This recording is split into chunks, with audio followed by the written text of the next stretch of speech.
All right, there we go. Okay.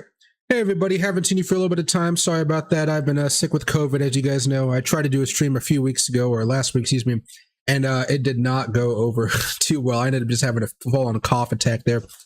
But today's stream is going to be... Oh, hello. Today's stream is going to be a little bit different than the normal streams that I do. This is going to be me actually just doing a lot of the work I would normally be doing throughout the day. And if you guys have a question about any news, anything we're going to be talking about later on, whether it be Bitcoin, stocks, Forex even, anything at all, let me know and we'll do a complete breakdown. Normally, you guys know I'm kind of time myself like an hour to 2 hours a night when I stream. So what I'm going to be doing today is not really timing myself, but just kind of going through my work, because I actually accidentally deleted one of my Bitcoin technical analysis charts that has like everything I need to be done with Bitcoin on it. So I'm going to be redoing that and some other stuff here, looking at some data, looking at some news, and we'll be going over some news here as well. But if you guys have questions about anything related to the market, this is going to be one of those laid back days where I'll be talking a lot to you guys, obviously, but also just be doing a bunch of work here to see what I need to do in order to prepare for what I think, of course, is going to be more bearish September here. Okay. I still got, hey, stop. I still got a little bit of a cough here, but I don't think it's going to be too bad. I haven't been talking all too much, as you guys know. I just made that one video, but I think I should be fine here. I got some tea. Loki, what are you doing? Loki, hey, can I get my shirt back? Yeah, thank you. I got some tea. I will be going back to my kitchen, which is like just right around the corner, to go make some tea every now and again. I got 2 bottles of water. I got 4 bottles of water here, so I should be fairly good, guys. We'll see how this works out, but hope you guys enjoy this kind of a different stream here. As you know, I start talking about stuff besides crypto and going into stocks, options, news, all that type of good stuff here. And Loki seems very interested. I had a small breakfast, so normally what I do when I work is I snack on cheeses. And so I have like some dry aged cheese. That's what Loki is really sniffing at right now.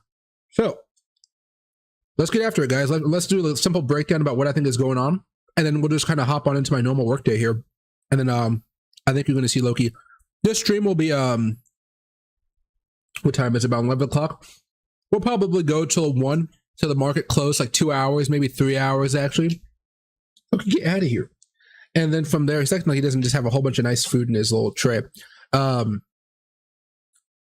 then I'm going to take like a couple hours off to hang out with Loki, take him outside to have his fun Zoomy time, so he just runs around. And then after that, I'll probably be back around like 3 o'clock, 4 o'clock. And then I'll probably end up going until 7 o'clock, the normal ending time. And so this will be a really full day here. Again, don't expect me to talk as much as I normally would, but just because I'm still recovering from COVID here. But you know, anything you guys like, you guys will see me working a lot, and you guys will, if you guys have a question, I'll do all the technical analysis, maybe a little bit more in silence, kind of, and then we'll kind of go over what I see. That'll be more of my talking part. Okay. All right, so let's go in here. There we go. It's been kind of interesting, bro. You want to take a bath? Yeah, that's what I thought. All right. Bitcoin's been pretty interesting. What you guys are looking at right now. Oh, hey Fitz. Hey, Patel. Hey, Arcs Crypto. Happy to see you guys back. Hey, Brandon, Tony, Far From Broke, Monica, and Harold. Happy to see you guys. I know this is not my traditional time, but I wanted to say hello. Oh, you really want a bath, don't you? Bath? Okay. Yeah, that's what I thought. Okay. Oh, there you go. But okay, everybody, let me, before I forget, Loki's going to distract the heck out of me today, guys. All right.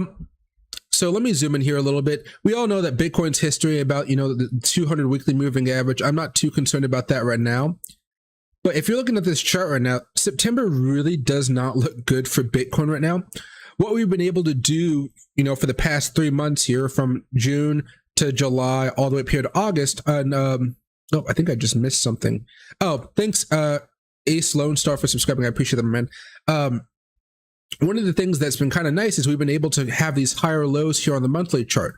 Well, that just went away after that little bit of a drop we saw, I think like 24 hours ago or so. You know, you guys know I'm pretty bearish on the market in general. I'm kind of one of the outliers there. I think if you look at most YouTubers, most TikTokers, most everybody else on like CNBC, they're all kind of bullish on the market. I'm just more pessimistic personally, but you know, we're going to see who's right at the end of all this, right? But my point being here, we broke this cycle of higher low. So we had a higher low. Let me get rid of this little, there you go. Let me go to the mouse. We had higher lows building up for the last 3 months. And then all of a sudden this month we really break down. You know, I think it's plausible that we retest $18,000 over the next few weeks here. And then from there, it's going to take a lot of effort to keep us from actually just falling below the yearly lows here of 17,585. If we start breaking down below that, I think we are most likely going to be going down to about the $14,000 level, or slightly above 14,000, I think is what that level may be. But yeah, so again, I told you guys I lost a lot of my Bitcoin information here on accident by my part. So what I'm actually going to do over the next few minutes here is actually just add a whole bunch of technicals. That's going to look very, very complicated. It's not going to be, and I'm going to actually filter out certain things that I no longer need. And that way the screen should look a little bit more easier. And my hope is that you guys will come back to this video later on when you guys aren't at work or you guys aren't busy, and you guys are going to be able to kind of copy some of these major support levels that I'm looking at here. This is going to be that type of video, okay? So if you guys have any questions, though, let me know, and I'll try to remember it for like a little bit down the road. This next part is probably going to take me like 15 minutes or so, and we'll see how it all kind of works out. And hey, Bideford, happy to see you back. And you're a little mad to see Lunacy go nuts when it's stuck on Voyager. I think a lot of people probably feel the same way there. It's we'll see what happens with it, but normally what's it up right now? I haven't even checked to look at it. It's up 26%. It's definitely looking like it's having a nice day because the stock market's having a nice day as well. Oh, and let's see. And hey, Fitz, thank you so much for the super chat. You're up at 1K on. It's time to hang in there for Lunacy. Okay, let me do that very fast before I go into Bitcoin. Oh, this is a monthly chart. Oh, I was like, oh my gosh, how little data is that? Okay, so you know, according to this new charts, because everything had to get rebooted onto the exchanges after they got taken off, everything's going to kind of be reset here. So let me kind of see what I can find out for you. Personally, I would be scaling out at these levels. I'm not saying you need to take all the money off the table, but what I would normally do when looking at this chart is I would be scaling out here and moving up that stop loss, moving up the stop loss probably to at least the lows we experienced right here. So like maybe 0.00033. But let me just add some technicals on here to see what I can actually find out for you. So you did hit that price target there. This is normally where I would actually be like all out of my position, but that's if you were able to accumulate down here or actually after we found that low. So, you know, it's a little bit separate there. If you were kind of buying off of this zone, let's just say from somewhere around here, that profit would have been 180% profit. That's nothing to sneeze at, of course. That next major resistance looks to be around 0.007282842, excuse me. So that's like another 53% up it could go from where it is now. So it might be worth holding on to a little bit. If you are going to hold on to, you know, all of the position that you have, what I might do for safety's sake is just put a stop loss right up here. Now this can be a hard stop loss that you set through your exchange, or this can just be an alert you have on TradingView, right? It could be either one. I would move up that stop loss to 0.00042, zeros after that. And from there, you just make sure that no matter what happens from now, you don't lose more than 12.26% profit of what your total gain has been so far. It's not too bad. And that way you walk away no matter what with like maybe $1,000 profit, but you also have the opportunity to walk away with maybe $1,200 to $1,300 profit if it manages to come up to this next level of resistance here. One thing I may look at here just to double check. I mean, let me see if this one does anything here. Peak. Happened right there. Happened right there. Didn't really do much right here. Didn't really do much right there. We're hitting this one right now. Okay, so that might be something to take into consideration, but that's also why you might want to move up that stop loss there. So I would still be okay with holding, but I would move up that stop loss quite considerably. So you're only risking like 12% of your total gains right now, and just to see if it wants to keep on going. But you can kind of see where that slowdown is happening right now. But hopefully that was able to help you out. Let me know if you have any more questions, man. And thank you very much for the super chat. Okay, now let me go back over here for Bitcoin, guys. I do want to just do a whole bunch of technicals on this bad boy. If you guys have any questions while I'm doing this, feel free to ask. Let me see. What I want to do is add the clusters like I did for that one video for you guys. Let me see right here. Take a sip of my tea. So far, no big coughing attacks yet. Okay, so what I'm actually going to do is a lot of random stuff that may look random to you guys, but just bear with me here. Let's go for this one as well. And this is just me using my cluster method that I told you guys about in that one of the last videos I made with you guys, made for you guys. And it's just to find some of those larger support levels where every time Bitcoin crashes, we usually find a good buying opportunity there. And if you hold for a few days, then you're able to sell that buy for like a really massive profit. Larger profits, of course, if you guys are trading altcoins. Okay, so I'm going to take that to log scale. Let's go here as well. And then let's do one more. And I think that should be fine. We can go back here as well, but I don't think that's going to be as useful for us. Let me see. Actually, did I mess this up? No, okay, we're fine. Okay, we're fine. Okay. So what I'm going to do right here is basically, I need to do this. We don't really need to worry about the last clusters. So just so you guys understand what I'm doing here. When I do cluster trading, I'm usually looking for Fibonacci levels, and I'm usually looking for a patch of, or like a group of 3 Fibonacci levels. 2 is never enough, but 3 seems to be the standard where if you get 3 or more, that's a really nice support level where if you buy, you hold on for a few more days, you're usually looking at some pretty nice profits. Although while you're holding, it's really, really scary. It's a tried and true method that I've been using over the past few months, and I've been thinking it's been working pretty well for me so far. Now, well, let's just kind of test it out right here. Let's go to the weekly chart. Cluster of 3, you buy, let's just say you buy at the first cluster or the first Fibonacci level here.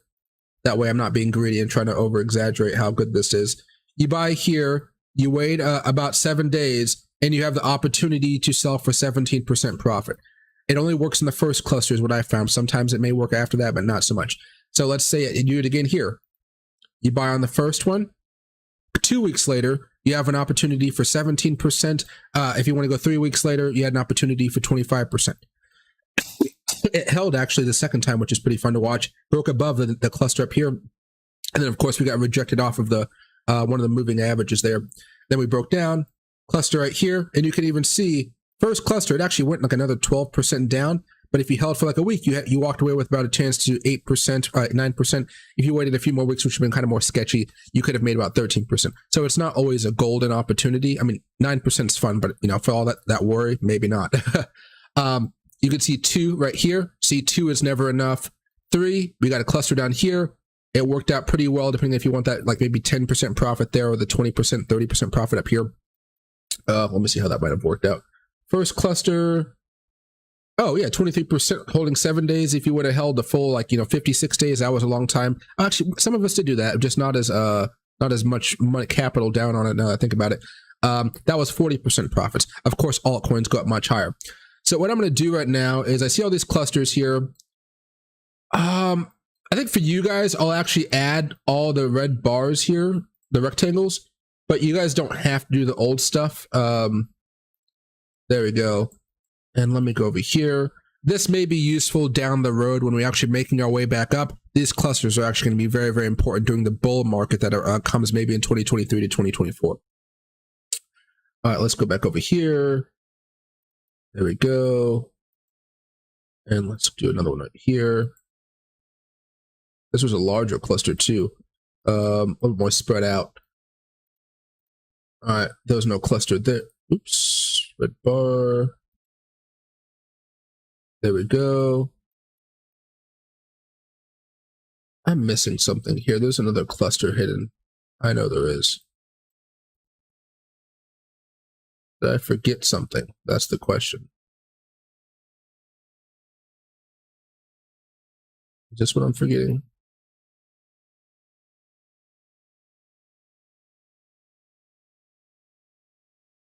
No, that's not what I'm forgetting.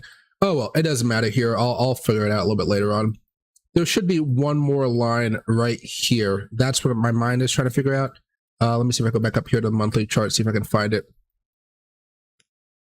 And all these are checked off. Yes, all these. Oh, this, oh, that's what it is. Okay.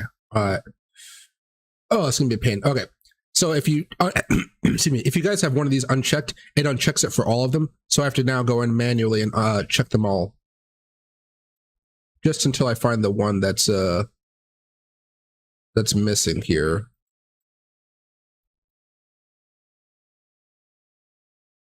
I already clicked that one. Oh gosh, yeah, this is annoying.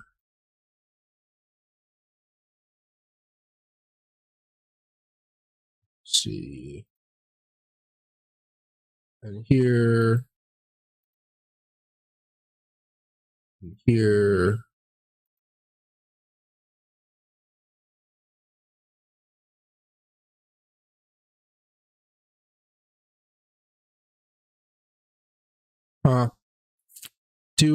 Yeah, I'm gonna be that guy, sorry. When I don't like something, I can't have it on the screen if it's not looking too good here. Okay, let's go back over there. Let's go back over here. Let's add this one right there as well. We don't need any more of these ones. Let's go back in time just a little bit further just to add something in there. All right, now let's do this one. And let's add the fib levels. All right.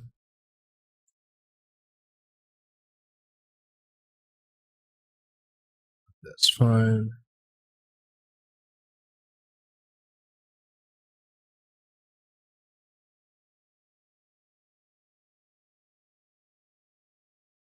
And why is that one there?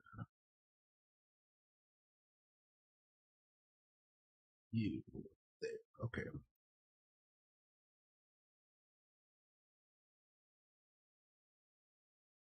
Go.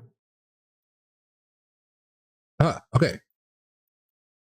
There's the third bar. That's what I was looking for. I got paranoid when I didn't see it, but this is why I look at charts every day. So when I mess up, I know there's supposed to be something there just a little bit. Now, did I get everything? Let me just double check here. That's overlapping exactly with something else. That means I did it. Okay, sorry about that little bit of a wait, guys. It can be really weird. But I can't have a bad chart. It just freaks me out too much. I'm missing something else here as well. I think it's a red one. That red one shows up right there with that support. We don't care about the red one. That's so far away. I'm not going to care about that. All right. Let me add these bars here, though. Probably best just to go back and do the same thing over again. Let's take off there. There we go. There we go. Cluster 4. That was interesting right there. I did miss one of them, but that's okay. It doesn't matter. Cluster that big. Nothing else around them. Cluster there. And here's that hidden cluster that I was trying to find the third one for. So let's just draw this out over here just in case we actually come into contact with it. This is going to be a pretty interesting one. You see how it's so squeezed? That's a really hard support level right there, guys. Now, there's nothing here for the 2s, and the last one down here. Now, I don't know if we're actually going to make it all the way down to like 7,000 or not. But in case we do, you guys will have a pretty good support level of when to buy during a potential crash event, okay? Now that I have those bars in here, let me just make sure they're kind of precise. They should be a little bit more precise than this, I would say. All right, there you go here. There. Now, the only ones that really have to be precise, I would say, are the ones that can still be useful to us right now. So right there. So, you know, these ones from a while ago, they don't have to be as precise right now because we'll redo this chart down the road anyway when we're coming back up and blasting through all this stuff. So I guess one more try here. Let's just squeeze this down just enough. All right. And now that we got all that, I doubt we're coming back down to $1,000 for Bitcoin. Let's hope I'm wrong there. Of course, I'm right over there, of course. All right, let's doop. Now we delete all that information. Now we just look like, you know, we have some random lines here. It'll become more apparent how useful they'll be over the next few months, of course. Let me see what you guys are talking about. Could be a blessing. Don't want to sell early. Exactly. Yeah. Don't Just move up that stop loss and you should be fine. Let's see. Hey, Tony, when it comes to like a low market cap coin like that really having a big pop off, or even a larger market cap coin like that actually having a larger pop off, what I tend to say is I never know exactly how far they're going to go because it's acting irrationally. I tend to just move my stop loss up with it. And if it hits that stop loss, I usually sell. And then what I'll do is I'll take some of that profit and I'll buy back on the dip so I don't feel like I'm missing out on losing a lot of money if it decides to like have that big dip and then come back up. Because usually when you're in this parabolic type of move, when you're looking at stuff like a Luna C or something like that, it'll skyrocket. You're usually going to sell as it comes back down just a little bit, stop loss hits. Well, but and then after that, there's a period where you think it's like flat out just crash. You buy during that period with some of your profits, not a lot of your profits, just some of it. So you kind of get that tingling in your mind, like, ooh, I want to keep on making money, right? From there, that you just kind of sit and wait to see what happens, because it could easily just go back all the way down and have a full-on crash. In which case, you're like, I just lost $100. That's not too bad. Like $50 went to $100 went to 50, $100 went to 25, right? Or it goes back up even more, and you restart the process of moving your stop loss up and up and up and up, and you're much happier for it. So that's how I like to play it normally. But it helps me with my trading addiction of like that little part that tingles when you're making a lot of money real fast, that little part of your brain. And I make sure that I don't do anything stupid by reinvesting all that money to hope for more profits down the road. I just take a sliver of profit, have some fun with it, and that way I'm like, hey, my bank's a little bit, I got more money in the bank now, more money on the exchange now, and I'm still have an open position in the trade, so I still have an opportunity to make even more money. And that's why we pull the Fibonacci extension levels. It's just hitting one of those Fibonacci levels right now, and we'll see if it can break through over the next, I guess, like 4 hours or so. Okay. Now what I want to do here, guys, I want to actually take that off. Let me move this down here. I'm going to add some GAN fans, and then I'm going to overlay some of the GAN fans with just a basic trend line. And then I'm going to take away the GAN fans, and you're just going to see a bunch of random lines on the screen. They'll be useful down the road. Or I might just actually use specific GAN fans and just leave those GAN fans on the chart. I'll probably do that so you guys understand what's happening. Otherwise, you guys know I have like ADHD, and like my thought process may be a little bit different, kind of like full-time trader, just like all over the place. I can totally look at charts in a different language. This, I'll try to like simplify it for you guys as well here. Okay. What I think I'll do for now, though, is actually just open up some vertical lines on the chart. I guess I'll just use this one. I don't see the point of going for twos there. I mean, we could do this one too, although I don't think we can actually hit that one. I'm trying to visualize where this might be. Okay, so for now, actually, let's just add one more up here at the top, 69,000, 68,977, that's fine. Okay, now what I'm going to be doing for our Bitcoin chart is adding those good old angle lines. There we go. I mean, for this, I don't think we have to be as precise. Sometimes I can be really precise with this stuff. For now, I don't think it's going to be too crazy if I do it. Let's go to -45. Let's do the same thing here. -45, and the same thing here.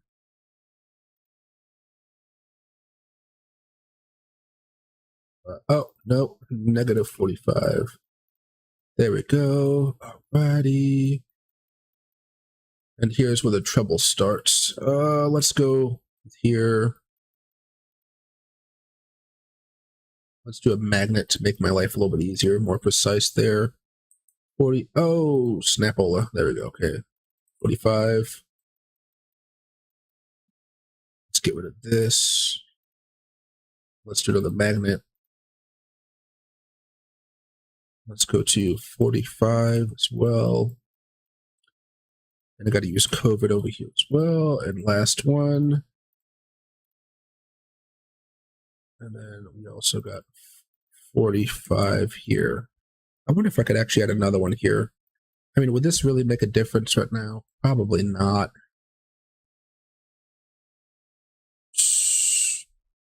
I mean, let me give this a shot here, guys. Let me just see if this works out very fast. It wouldn't work on that way. It would have to be a -45, so that means we have to go up to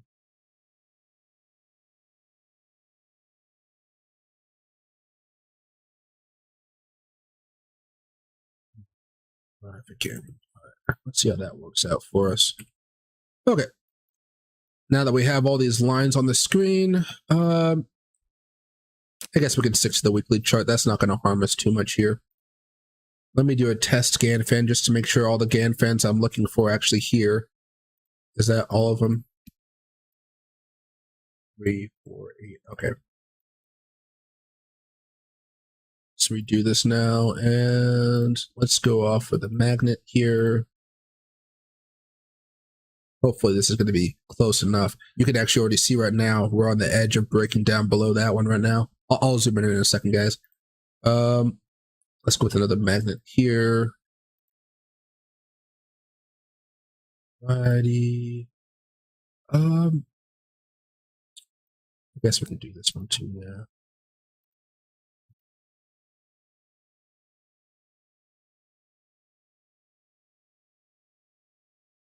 Have we hit that one yet? No. That one's around the 14,000. That'll be interesting to see how that pans out. Okay.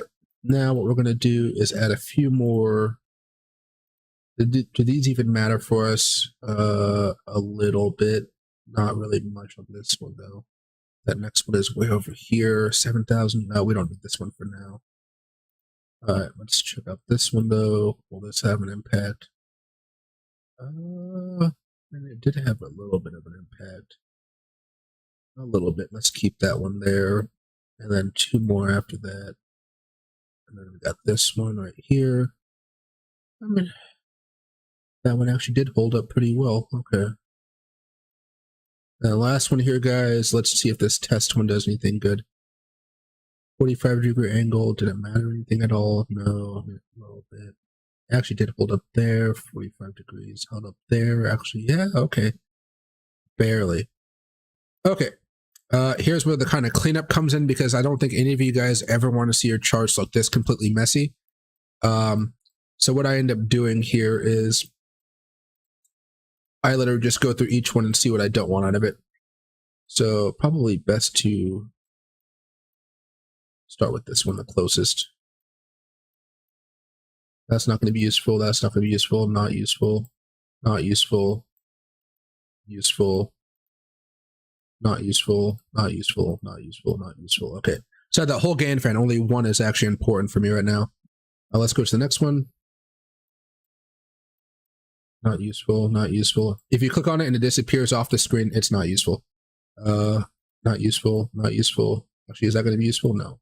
Not going to be useful? Yes. Going to be useful. Maybe over the next few weeks. Yeah. And over there, is that going to be useful? It worked for one attempt. It's not going to be useful for us, though. Okay, let's go over here. Let's see. Not going to be useful. Not going to be useful. Not going to be useful. Not going to be useful. No. Not going to be useful. Yes. It's not going to be useful. Perhaps. Useful. Not anytime soon. Not anytime soon. Okay. That's 1, 2, 3. So that covers that one, and that one. Let's go over here and start this off, probably with this one, because this is going to be easier. Not going to be useful, not going to be useful. Not useful, not useful anymore. Not, oh, actually very useful. Could be useful. What is this? 10,000. Not going to be useful anytime soon. Not going to be useful anytime soon. Over here. Not useful, not useful, not useful, not useful, not useful, not useful. Was useful, but not useful anymore. Could be useful down 12,000, sure. Okay, then the last one I think is right here. Oh boy, this is going to be a weird one. Not useful, not useful, not useful, not useful, not useful. That'll be useful, that'll be useful. 7,000. That's not going to be useful anytime soon. Not useful. Not useful. Okay. Okay. So now you can kind of see what I'm looking at here. Held right around here, broke down actually, but managed to use this as a level of support. Get rejected off of this one. You know, do we really need this one though? That's the question. Let's go to the daily chart and see how this actually worked out.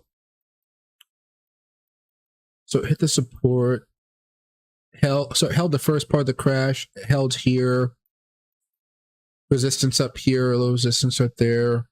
I don't think this one actually really helped us out too much. I mean, I guess, yeah, it did have some resistance right there. I guess it's better to have it right now. Okay. All right. Now, normally what I would do is actually I would get rid of a lot of the Gann fans, and I would just have trend lines from here to here that would just look like white lines, basically. You guys don't have to worry about that right now.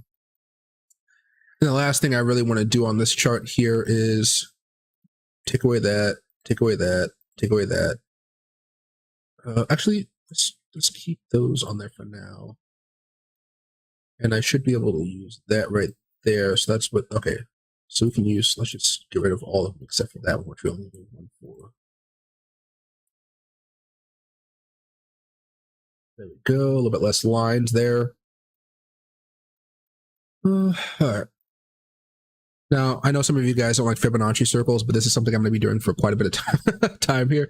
But it actually shouldn't take too long, actually. But I want to see how this works out.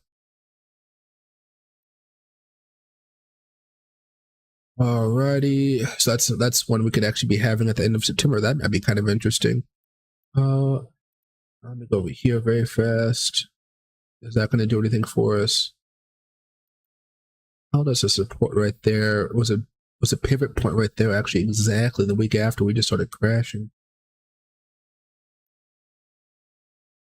But that's not for a while. That's not until March of 2023. We don't need this one right now. Let me go over here just a little bit, back in time.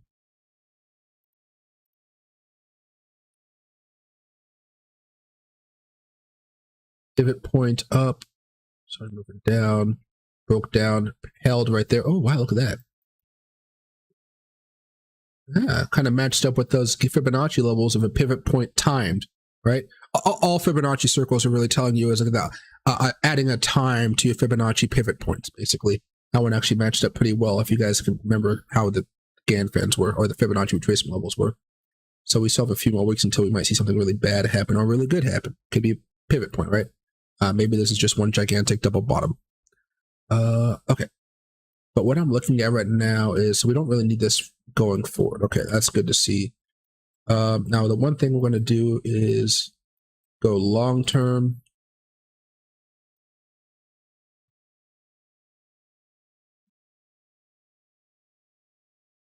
And that's all the way out there until like July of next summer. So like next year. So that's not going to be useful to us anytime soon. That's good to know. The less stuff you can have on your chart, usually the better here, but you want to see if it actually is applicable. Okay, so let me do two things here. So, I mean, for now, I mean, which one is it? That one.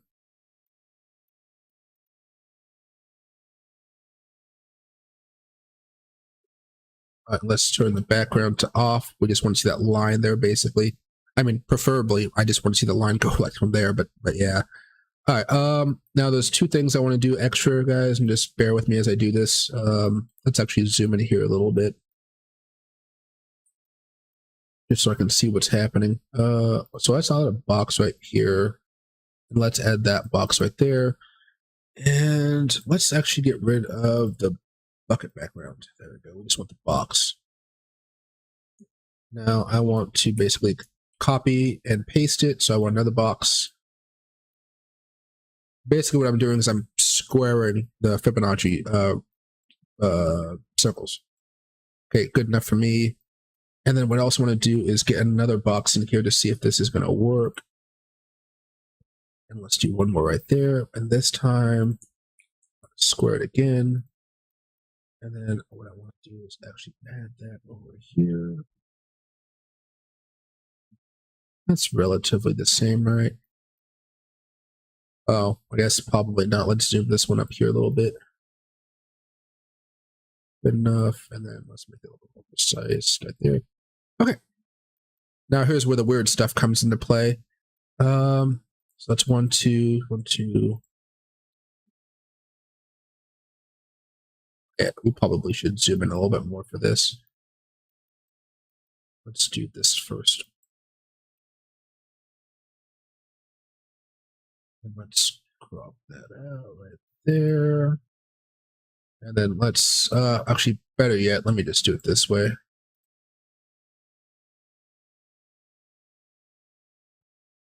So I can see what's going on here. Let's turn the background on just a little bit. Is there anything actually worth looking at here? We broke down there, broke down there, broke down there. That's fine. We just broke down here. That's not a good sign. That means we may have actually go all the way to 14,000 or 14,500 over the next few months. The opportunities, it doesn't mean we're taking it. It just means the opportunity is there for us right now. But that means there might be a pivot point sometime in October, which might be a good opportunity to kind of finish off the year strong before a bad economic data comes. Holidays should be really good for us. And as far as economics are concerned, everybody's splurging still, as far as holidays and, you know, stuff like that. So what I might actually only keep here is that one. All right, let's get rid of everything else. There. Okay, let's go with background line. Okay, and last one here, guys. Give me, oh, snap. Oh, I should probably lock a lot of this stuff, shouldn't I? I probably should. All right, now what I want to do, though, is get rid of this one. We don't need that box anymore. We don't need that box anymore.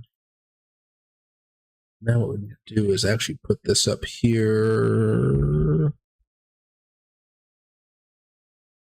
And let's open that up a little bit right there.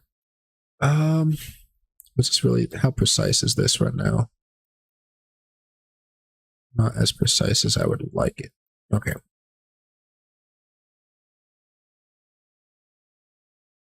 Now, let me open this up a little bit more as well.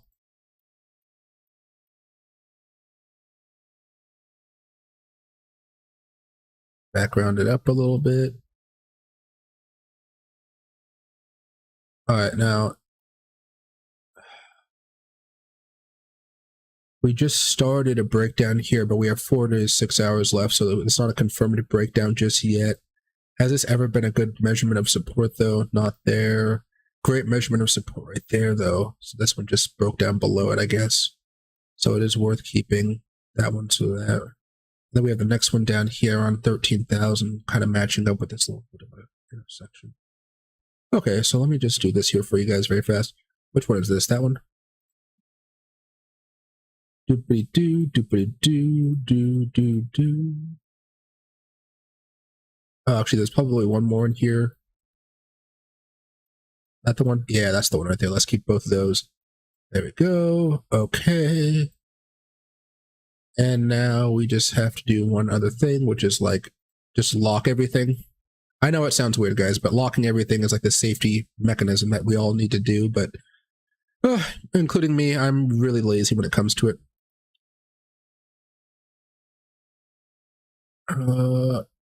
Lock. Everything else locked now. Locked. Okay. Now, one last thing. Box gone. Box gone. Box gone. Okay. So kind of after doing that 30 minutes of kind of awkward stuff in front of you guys, this is kind of what my long-term chart is going to look like here. So from what I see, you know, we're currently in kind of a bad spot as far as the crypto charts are pointing out. As far as the stock market, we're actually a little bit more dovish than the crypto market here. So hopefully the stock market kind of lift the crypto market out of its little bit of a bad patch here. But if you guys are looking for some support levels over the next few days, we do have a good level of support around here, around like, and by support, I mean like we want to close above this on a weekly here of about, 18,362 bucks.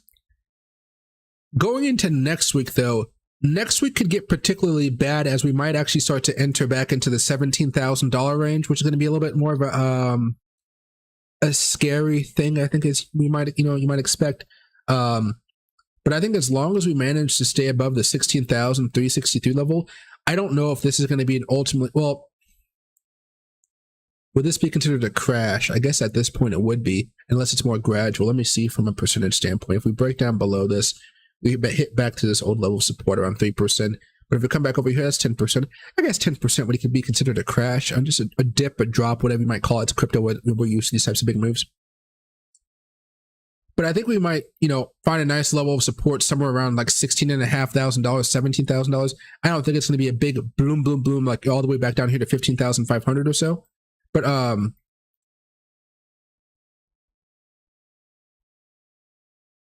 think a big thing to look at over the next 2 weeks, basically.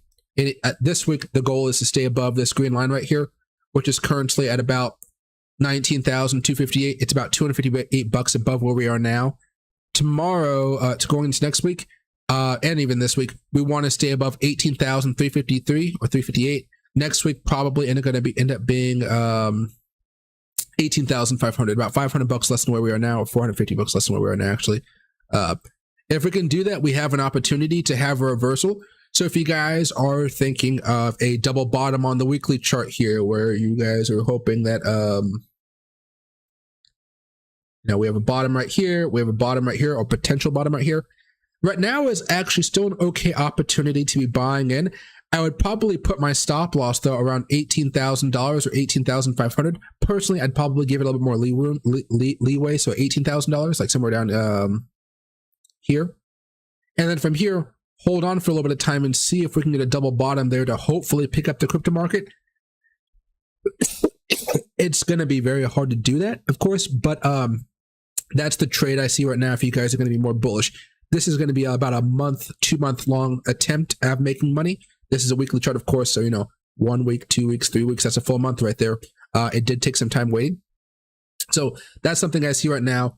If you guys are looking for an opportunity to short, personally, I would actually just wait a little bit of time. Like, some of us, like I still have a couple shorts open from over here. And so those are something I have, so I can have more leeway. If you guys don't have any shorts open at this moment in time, I guess I told you guys we might be going down last week, so that might have been an opportunity to buy some shorts here as well. But I might wait for us just to close down below this on the weekly chart, because I would assume we're going to keep on coming back down over the couple weeks after that. Or what you guys could do is take a smaller position if we manage to close below this Fibonacci circle line right here in the next 4 days, 6 hours. I might open up a short, let it just sit and see what happens the following week, and I might have a stop loss of about $19,500. Open a position, maybe if it kind of creeps back up there over the next few days here, see if there's an opportunity for open short there. But yeah, okay. Now, if you guys have any crypto questions, sorry, we can get onto that. Stock market questions. I do the same things with the NASDAQ, S&P, Dow, Russell 2000. I do it with a whole bunch of different stuff, guys. But this is kind of like a basic chart of what I'm looking at normally as I'm looking at stuff down the road. And I know it kind of looks kind of weird, but imagine how weird it looked before I started trimming everything down. That's an easy way to see how, why I do it this way. Let me check on you guys' comments right now. I feel like I'm missing out on some stuff here. Let's see. And hey, Mooter, how long do I think Voyager will stay locked?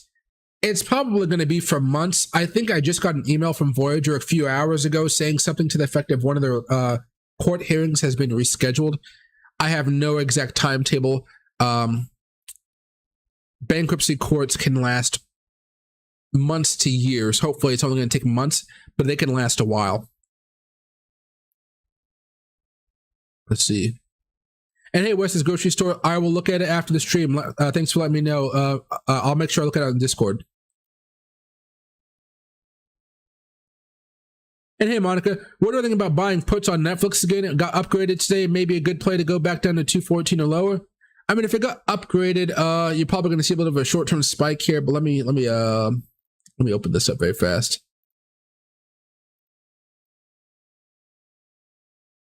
Netflix at 4%. Managed to hold off of the pivot points there. Oh, this is a weekly chart. Probably should show you guys this right here. There you go. Managed to hold. I mean, it probably would have been great to buy some calls right here on the 217 level. I think I had some Netflix puts with you guys. Yeah, I mean, they were up a little bit. They didn't really perform to my hopes. As you guys can kind of see, we stayed more choppy, unlike everything else that kind of like bombed like I wanted it to. Netflix was kind of a little bit more choppy here. What I might see, Monica, is if it manages to come back up towards 231 or so, maybe just 230, I might open up a put position on it, hoping that it might come back down to 221. I don't know if I'm going to be expecting it to come all the way back down to 218 or so, but I could see this. I could see it having a couple days of going back down. I wouldn't hold on to this for long. This is maybe a 2-day, 3-day hold as far as puts are concerned. You can try to hold longer, but I'd really be careful with it just because of how choppy this has been. Like, let me open up an image for you guys here. This is the old one. Let me see if I can find the newer one that was just like from a couple days ago. As far as the options I gave you guys, the members here.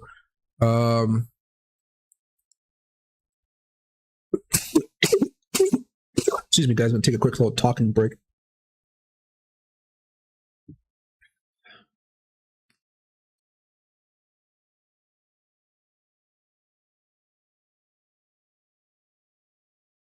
I don't want to overdo the talking here coming out of COVID. All right. So, yeah, you can see on the Netflix puts that I gave, or the puts I gave you guys a couple weeks ago, actually, for the members out there. Apple came out about like 244% total from the two different puts I gave you. Nvidia was up whopping 1,000%. I sold all my puts at 1,000%. Like, how could I not, honestly? I think I have like maybe 5 calls left. But you guys know this is a paper trading account. My real account usually has a little bit more invested in it. But you see Netflix there. While Apple was pumping out 244%, Nvidia was pumping out 1,000%. You can see Netflix really just didn't do as much. As you can see, I didn't actually invest as much in Netflix because I kind of had a feeling it might not be as good. That's why I put more money in Nvidia and Apple. But you know, I would treat it as more of a short 2 to 3 day hold if you're going to be going into Netflix. I was really hoping I might do stronger, but I mean, if you look right here, it followed the Fibonacci pivot levels exactly. It was very, very good. I was just hoping that we might break down below them and actually start heading back down here to 207. Did not happen. I made money on them, but as you can see, like, you know, I was like maybe 30% by the time I sold it. Wasn't really too much there. But yeah, I would say it's okay if you can buy some puts around 231. See if you can bring it back to at least 225, 221, and then start scaling out there. If you get lucky to manage to break all the way back down to 217, awesome. But you know, who knows how long it may take. The market may be here for a little bit more of a little bit of a rebound after the past few days of bearishness. Like, let me get rid of this picture here for you guys now. If we go over here to my watch list, which one did I do the technicals on here? Just a simple one. Okay, well, I might be on a different chart here. But basically, all we did for this, you know, play over the past few weeks, as long as the stocks, their own technical analysis, was we were looking at the NASDAQ charts. You know, in part, we were trading a simple breakdown right here, and then trading a breakdown from right here. So I think August 19th, what was that? That was last month. Yeah, so that was one of the Fridays I started telling you guys about the breakdown. And I think we actually had another one too. I think this one was a little lighter, of course. But this was the big start of it all because we saw everything was so overbought. If you guys are new to the stream or you guys know me, you guys know for the past few months I was telling you guys, hey, be careful around, you know, I told you guys around here, I guess, be careful. We're probably going to have a nice size rebound. And it's going to be one of those rebounds where everybody thinks the bull market has started and the bear market is over. Some of you guys remember that. I think most of you guys do. And one of the reasons I kind of gave you that warning is I was like, okay, we're pretty oversold right now. I could definitely see a nice bear market rally happening. But after we started breaking down, I mean, you know, we started coming down really fast. This was a great, I mean, like here, from the low to high, I mean, the NASDAQ rose about 24.5%. That is absolutely amazing. I mean, that's actually pretty crazy if you think about it, considering the economic turmoil we're in. And Europe's going to go into recession. But, you know, in the past, like 14 days, we've lost about 13.5%. That's a pretty crazy loss. Now we're having another rebound here. We may have an opportunity to have another little bit of maybe a sideways actually with a little bit of upward. I see more as choppiness. But right, found a little bit of a pivot point right here. This one didn't work. This one sure didn't work. So these pivot points actually aren't even working out too well for us. On the weekly chart, are they? On the weekly chart, okay, it's a little bit better. But nobody wants to hold through all that choppiness. Yeah, so I don't like that at all. But yeah, hence why I'm so bearish, right? But yeah, so I think Netflix puts are fine. You're going to be trading them for a very short amount of time. That's how I'd be looking at it right now. Let's go over here to the daily chart on the NASDAQ as well. Keep an eye on that double bottom, everybody. You're going to see it on the you're going to see it more on the weekly chart than the daily chart, of course. But I think this is more of an opportunity where you might be loading up on altcoins, not necessarily Bitcoin, unless you guys are doing more of a leverage position. I am just a little bit concerned that we did manage to break down below this Fibonacci circle here. I think the majority of YouTubers out there don't really put much stock into Fibonacci circles. I think what's the other guy's name? Jordan, whatever his name is. He's very anti Fibonacci circles, but I like to use them because they add time to Fibonacci pivot points. So if you guys think about Fibonacci levels, all they are pivot points where there's a chance for the trend to change. So if we're going up, it may go down, but realistically, you're usually using the Fibonacci retracement.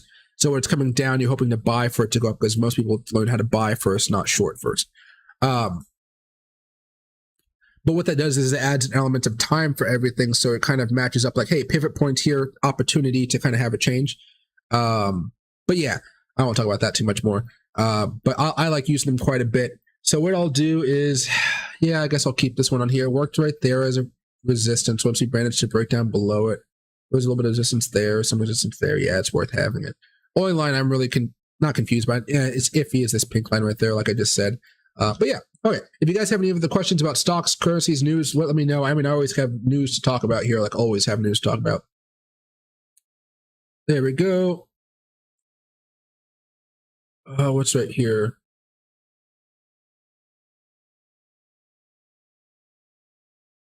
Let's see. And hey, Brandon, Binance is delisting UDSC and converting it to their own coin or converting to their own coin. I mean, I think that's probably a very smart move from Binance to make from a business perspective, and it puts a little bit of a crunch on Coinbase here. So I think it's just adding an extra layer of safety. They know what they can control, and they're going to try to make sure that if the market gets worse, which some people believe will get worse, like me, you may see more stable coins have more issues here. Now, maybe the big kahunas might not have any problems, but there may be some smaller ones out there that may have some issues, and that may cause a little bit more of a panic, which is going to be interesting to see how a lot of these exchanges or these owners or managers of stablecoins, how they're able to adapt and keep their coins afloat when you may actually see certain coins get actually targeted again, just like UST did. And one more question. Do you think the 200 weekly MA for NASDAQ will hold? Oh gosh, I really don't know. I'm actually planning on making a video about this tomorrow as far as the NASDAQ is concerned. And what she's talking about here, guys, is if I go over here to watch list, let me just go back over to the NASDAQ. Let's get rid of all that stuff. So let's go to the monthly chart for the NASDAQ. So this is the 200 weekly moving average on the monthly chart, okay? Historically, if we kind of zoom in here a little bit, let's do the, I don't like how wide this is, so I'm going to turn this into a 2-month chart. So each candle represents 2 months, and then we're going to, the yellow line is still going to represent the weekly moving average, okay? Just so it kind of squeezes a little bit better into the screen. Okay, now it looks a little bit better. So, okay. So historically, when we break down below the 200 weekly moving average, simple moving average, the NASDAQ really gets into really bad territory really, really fast. You can see right here in 2001 when it happened, the market fell down about 64%, really, really bad. Over here, the market fell about, and this is from once we break down below it, not from peak, but once we break down below, that's how far bad the market drops. We fell down about 41%. Well, we don't know exactly what will happen here, of course, but if we break down below this and we just go back 41%, that'll kind of bring us back down to the COVID lows, which is reasonable here. But that'd be pretty much catastrophic for anybody holding stocks in their retirement accounts during that period of time, which would be great for buying puts, great to make a lot of money in this market. As we come back down, Bitcoin will, of course, be crashing at the same time here. At this point, because I am bearish on the market, I'm going to say no, it's not going to hold. But I don't know exactly when we're actually going to break down. So if I go back over here to the monthly chart again, there's a couple of factors here that kind of make me more hesitant about saying, hey, we're definitely going to break down here. Let me take a sip of tea here.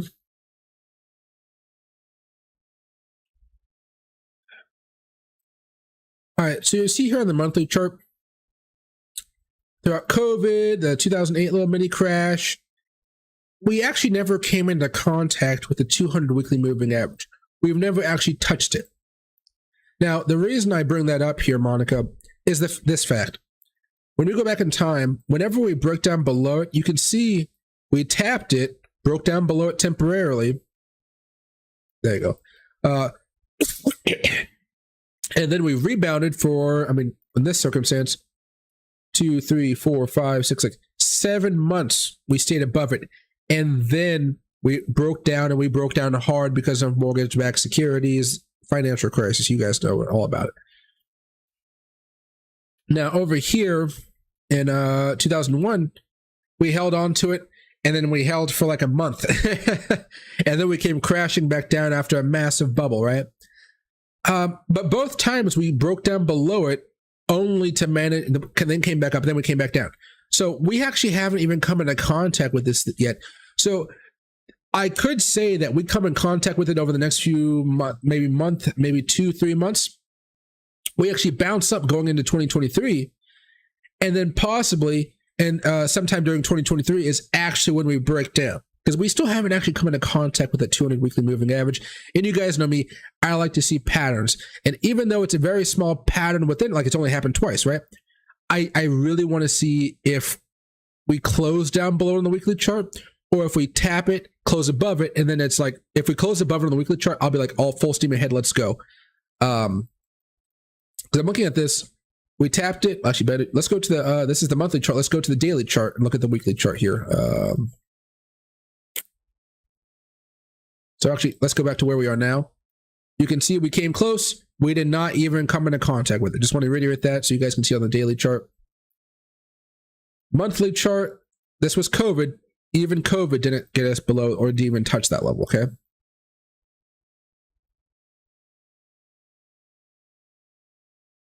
I know, sorry guys, this is the daily chart. It takes a little bit of time. Here you go. All right, so you see right here, on the daily chart, we closed down below it one day, tried to the second day, didn't work out. Nice, beautiful rally. Finished off with a double top, neckline break, retest, come back down. Classic double top play right there. Consolidation, reversal, then flat out just like crash, okay? Now let me zoom out even more if it'll let me. I don't know how many candle bars I'm actually allowed to have on this. There we go. And this example, we came into contact with it, didn't close down below it. Bounced off, then came back down off of a, not so much a double top as maybe a flag. But came back down, broke down, and had a really bad time. And of course, you know, really started to accelerate that crash there. We haven't actually ran into it just yet. So I'm thinking that maybe it might not happen for a few months here. Maybe we'll just stay stagnant as far as Bitcoin's concerned. Maybe Bitcoin will decouple from actually the NASDAQ a little bit here. But that's kind of my thoughts about it. I don't think we're going to hold it, but I don't necessarily think that we're going to have an impending doomsday anytime soon. And the reasoning behind that is a very small amount of reasoning, right? It's not like I have a whole bunch of data to support that. But from what I'm looking at right now,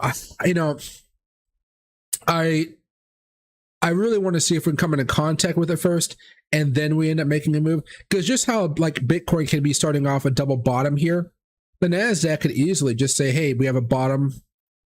We come back down. Hey, maybe we actually test out the bottom right here, right? We come into contact with it, bounce up, double bottom, let's break out above it. We start flying again. And then later on, we end up crashing back down, and then we really start that big deceleration. So there's different opportunities for us. But my thing is, I think eventually we are going to be breaking back down below it. But that doesn't mean you should be loading up on shorts right now, anticipating that we're just going to go straight down like that.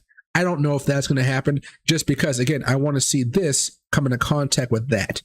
But like here, remove all the drawings. Let's go to the monthly chart here. All right, let's do this. Let's do it in the cluster chart. We don't need to do all the Gann fans and stuff. Let's actually just go from 2001. That should be fine. Do we need a cluster chart? Probably, actually. Might have to do more. That's fine. Okay, let me see what I can pull off here. There we go.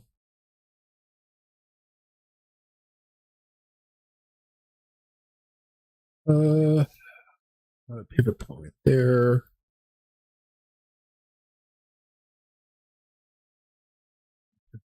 There. And one more for COVID. Oops, not what I want to do.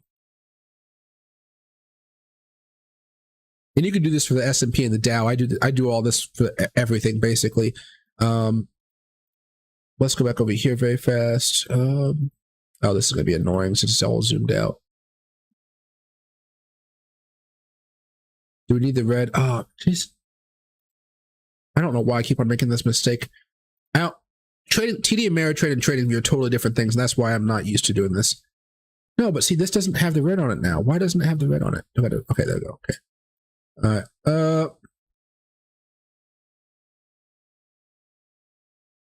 I mean, there's so many options as far as pivot points here, isn't there?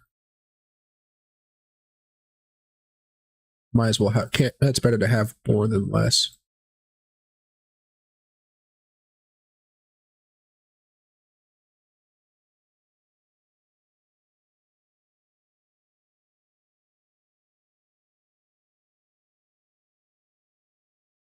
All right.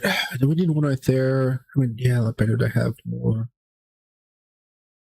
That was a dip, none the same. Okay, less. Now let's get started here. Let's just make that like this, and let's make this. There we go. Okay.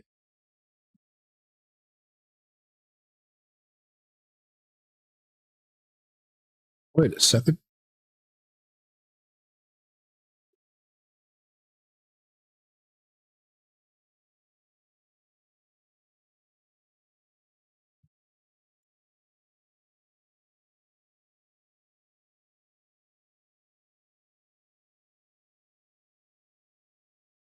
Oh, okay. That looks fine. That looks fine too.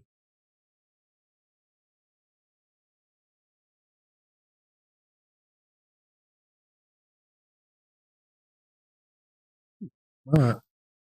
Sorry, guys. My brain kind of wanders when I do this type of stuff. I got a bad memory, so sometimes I forget exactly what I'm trying to do in the moment. All right. So let's go back over here. There we go.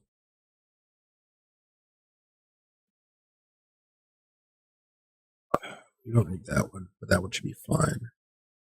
You can see that how the NASDAQ gives you a lot more information since we're not going back only to like 2011, 2013, or 2015 with Bitcoin.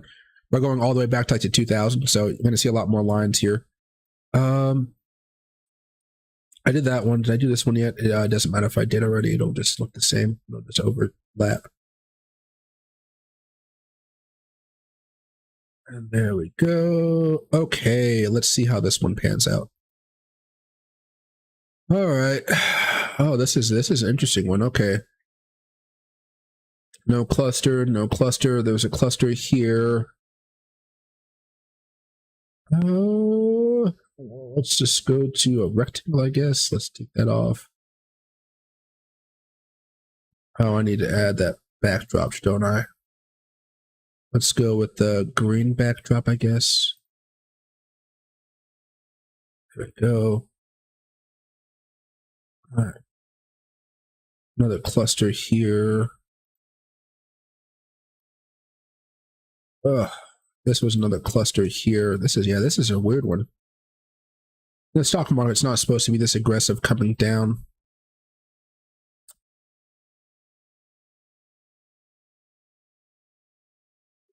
Another cluster here. I mean, this probably won't happen for a while, so I can extend it there. Oh, do I want to count those as a cluster? That's the question here, or just a bunch of separate ones? I don't know what to do with that one, actually. I might use that as a cluster. That's definitely a cluster down here. Or should I just use... Let me drag it over. There we go. That was weird. The heck? Okay. It's better to actually think of this as the cluster. Yeah, that's more of a cluster right there. Okay. And we're not getting all the way back down there. Okay.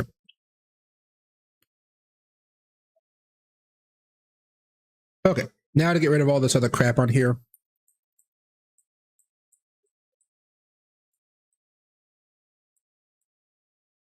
There you go. Now, this is going to be a wild ride if you try to do this. As you can see over the last few weeks, months, it just has not been as pretty as you want it to be. But go over to the daily chart. The first time we enter it, it's usually a good buying opportunity. You can make money following it. Buying opportunity, money, buying opportunity, money. Depending on how long you want to hold, it's a whole different ballgame here. When we, if we enter into this, that may be a good buying opportunity as well. This one's going to be kind of iffy because if we go back in time a little bit, during these bear market drops here, it might look something more like this, where it's a short-term pop, and we just immediately start crashing again. Short-term pop, and it'll be more aggressive. So you're going to hold it for a short amount of time once we're below the 200 weekly moving average here. But it might look something like this again. Small little pop, continue on the move down. Maybe a larger pop if you're lucky, if we kind of get overextended here. But that's like, you know, small pop, 14% below versus a larger pop, 37 or 38% below the actual breakdown price of the 200 moving average there. Okay. Sorry about that little bit of a tangent, guys, but the NASDAQ is really going to be crazy important for the Bitcoin. Later on, auto. There we go. Eventually down the road, we may actually, maybe later on today, I'll do the SPY, maybe the Dow Jones as well. They're much nicer, I would say, than the NASDAQ. They don't have a history of like, this is really, really bad if this happens. They kind of have history, but not the same type of history as NASDAQ, because tech is always more volatile. The problem with that, well, the reason for that is usually tech is traded at a higher multiple than a lot of other companies out there. All right, back over here to the Bitcoin. And, oh, we've actually had a little bit of a pump up here on the floor. Yeah, I wonder if we can get back above this. I really do over the next few days. This will be the first day we break down below, so that's gonna be the bad thing. Right? No, we already closed down below. Oh, that's really worse. Maybe we have an opportunity to get back above it sometime here. Okay. All right. Sorry, guys. I'll go back to your questions. Let me know if you guys have any more questions. I'll be reading the chats here as well. Let's see. Hey, Miss Pepper, don't draw the lower box. Come on, Mike. Under 7, I'd probably quit trading. What do you call? I'm always prepared. No matter how far we fall, I always have to be prepared when it comes to trading. Like, here, let me show you something very fast. Let me open up another picture. Let's go over here to another chart. Let's go over here to, let's just go to tutorials for channel. This will be fine. Let's open this chart up. Death cross is coming soon for the simple moving averages, so keep an eye on that one as well. That's a really bad signal here. But like here, hold on a second.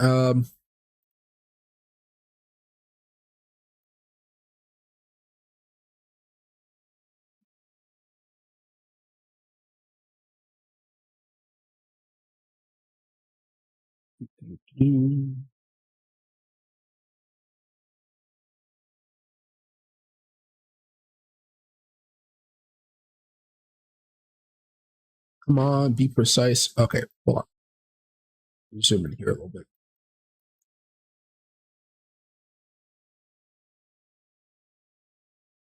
There we go.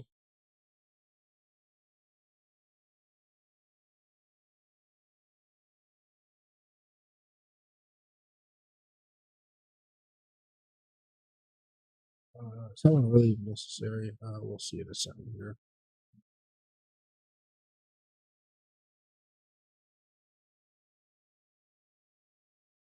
Okay, let's switch this up a little bit.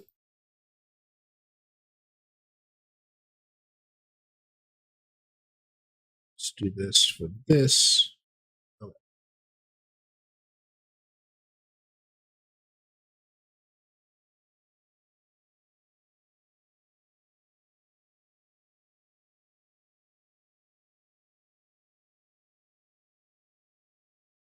Hope I'm not. I hope that's okay. I'll just double do it if I have to.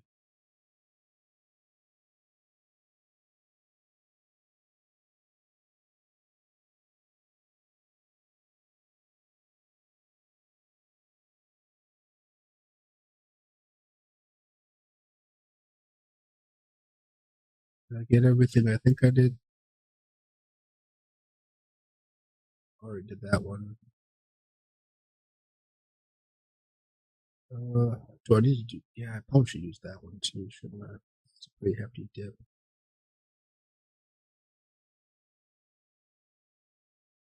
And one last one right there. Big dip, and then let's move that right there and move that one back to the. Okay. Right. So this one's kind of weird because this is using information from like a parabolic move.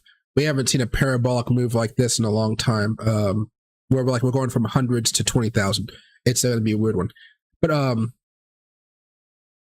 you can see right here, as far as Bitcoin is concerned, the reason why I do it here is it even works way back in time. You go back historically and kind of test it out. Same here. Remember, the point is not to just buy and hold. It's buy, hold for a few days, and you're walking with a good amount of profit. In this circumstance, you buy, a week later, it's up 17%. 2 weeks up, it's 22%. You buy right here, and a week later, it's up 17%. Of course, it went down lower, yada, yada, yada. But anyway, cluster, kind of scary actually right here. That was kind of a crazy move. But you buy, and still, if you hold, it still makes you a lot of money. That's the whole point here, right? But you got to hold through some really nasty stuff. So that was the first one. We got to wait for the next pivot level. This one actually didn't really have as crazy as a pivot level here. So let's go back over here, right?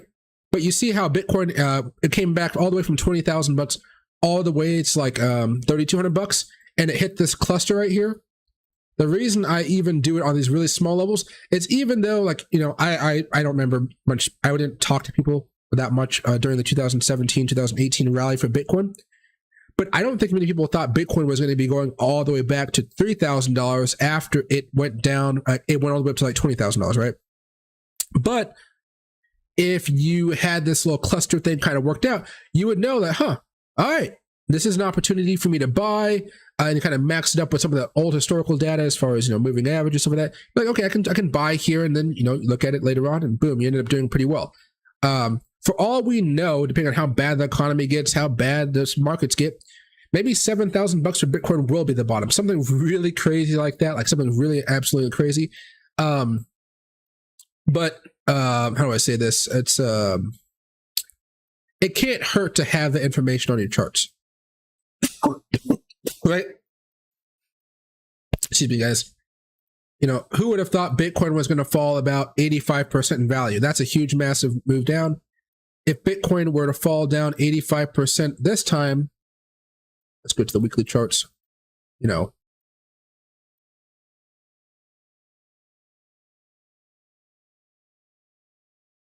That kind of puts us into that $14,000 range right here, right? Puts us right around here if we're going to fall down 85%. But this time, we have the added uncertainty of a recession. Apparently, right now, everybody's like saying, hey, Europe is going to go into a recession, 100% likelihood they're going to be in a bad recession. America, we're in a recession, but we're not sure if it's going to be bad or just kind of like, meh, we're doing just fine during a recession. So you're saying 14,000 here, but realistically, I could still say, hey, we can come down 12,000. If the world really wants to piss everybody off and we really want to get scared, I can still see the market coming back down here to $7,000. Now, very unlikely. I totally get what you're saying. Very unlikely. Probably not going to happen. But if it does, that, like, if we've somehow managed to make it all the way down here, I would 100% think this is the bottom and we're going up from there. So, and just how my mind processes stuff. I know it's weird to see stuff like, hey, wow, $7,000 support level. Why would you have on the chart? Like, it comes into, it has its uses, But of course, right now, the one you should be more likely looking for as a potential bottom for Bitcoin is going to be down here around like 15,000 bucks or so. So don't freak out too much about it. Hopefully it's not going to be as bad there going forward. And hey, Chef, happy to see you back, my man. Hope you're having a good lunch break. And thanks, Tony. I like doing these types of charts. I haven't done a full-on technical analysis breakdown in quite a bit of time, guys. Like, it's been a minute. But now you guys get to see like what I'm like, why I actually think the way I do about certain things. Like, oh man, we just broke down. That's not good. But the support levels, okay, that's why I buy during a crash, because there's a reason behind it. It's not just me saying, wow, buy while everybody is selling. Everybody can say that. But that's be a technical reason why I'm doing it at the same time. Like, you guys know how I make fun of some other YouTubers every now and again, or other TikTokers out there, or Twitter people. A lot of them that don't really know much about the technical side of trading, the kind of more of the talking heads, they don't understand the concept of, hey, you could buy right here on support if you want to, right? You can buy some right there, see how it works out, or you could just wait for that big buy signal down here, which is usually a little bit more reliable. This is still actually relatively reliable. You got to have your stop losses there, of course, but historically, this is much more reliable than this, which is why you put down a little bit less money there to test it out if you want to. But, we've also just broken down below a GAN fan. That's not a good time to buy, actually. But then, you really buy there. Look at that big profit to wait you if you do it that way. But not many people like to do technical analysis like this just because it's very dry. I mean, you guys heard how quiet it was, or just how, like, maybe this is exciting for you. It's exciting for me, but I don't think many people find this type of trading very exciting, or this type of technical analysis very exciting. I don't know, like, I know Jordan's really anti Fibonacci circles. I know one of my friends is very anti Fibonacci circles, but I like using them. They're really good for timing pivot points, not just finding the bottom, but just like when the timing may hit in the future. So like if I'm looking at this, we might hit 15,000 bucks by either October or early October, or actually we're probably going to have a major pivot point sometime in October. That's what I'll say. If we manage to come all the way down, there, that's still a big if. We can still have that double bottom we've been talking about.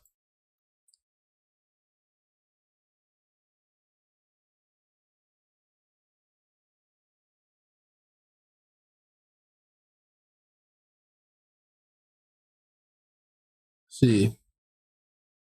And hey, JT, Michael, glad you're back. COVID sucks. Did you ask to see Walgreens money room? No. All I ended up doing to get rid of my COVID, or I just like slept, drank a bunch of water, some tea, not a lot of tea, but some tea. Because what happened is I ended up getting a nasal infection from COVID. And so I was coughing too much and I actually tore my throat. So I was coughing up blood. It was not nice. It was not pretty. And so what I had to do is, you guys see the sofa right there and the TV behind me. I actually was sleeping in my sofa in like the recliner. And that way my throat wasn't as itchy and scratchy, because I was like coughing up blood while I slept. And then I had like a mouthful of blood when I woke up, and it just tasted absolutely horrible. Like it sucked. But my chest was actually not that bad. COVID affects the chest. Was not that bad. But the cough, oh my gosh, it was just horrible. And so I forgot, I got cheeses I'm supposed to be eating right now to kind of snack, because I haven't actually really had breakfast, but some wine cheese here, some Merlot cheese.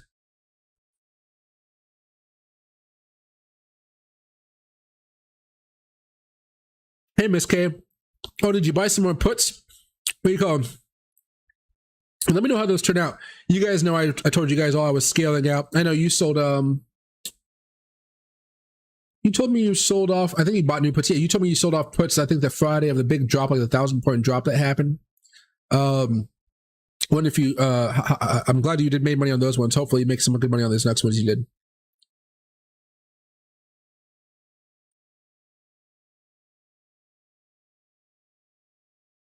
Hey, Zachar. A coin I've been watching has increased 24 in the 24-hour volume by like 150%, and the 24-hour volume is almost the same as the market cap. Should the coin value have only gone up 10%? Should I plan to get back out? For me, you don't have to get out because of it. I would most likely say I'm moving up the stop loss there. I would say move up the stop loss. You don't have to X out of it if you don't want to right now.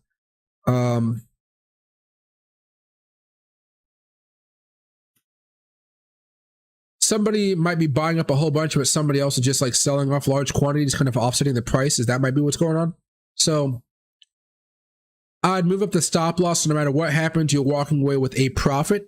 So that may be 1% profit, 2% profit, 5, 10, whatever whatever you think you might be making there. But I would definitely move up the stop loss to the point where no matter what happens, you're walking away with a profit there, because usually in those circumstances, a whole bunch of people are probably bought into that coin. Once it starts to dump, it may even go back down quite a bit less than where your original buy-in price. So I'd be careful with it, but just move the stop loss up as a simple fix there.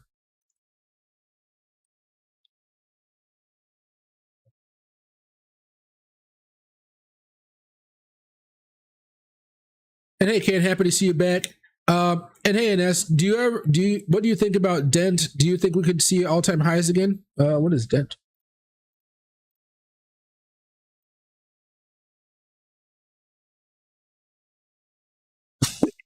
Probably talking about this one right here. All right, so this is the weekly chart for Dent.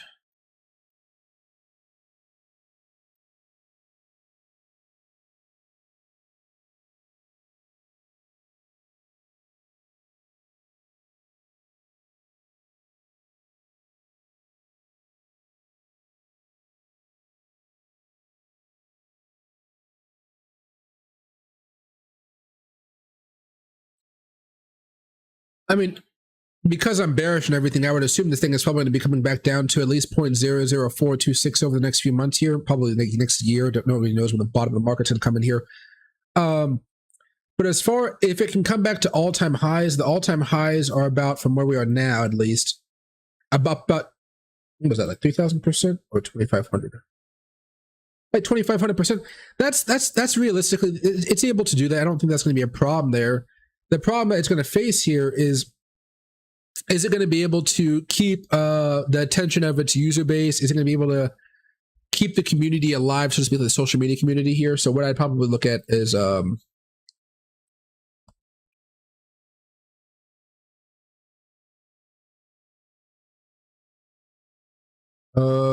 let's just go over here to Dent. What you would have to do is more like, from a technical aspect, yes, it can get back up there. That shouldn't be the problem.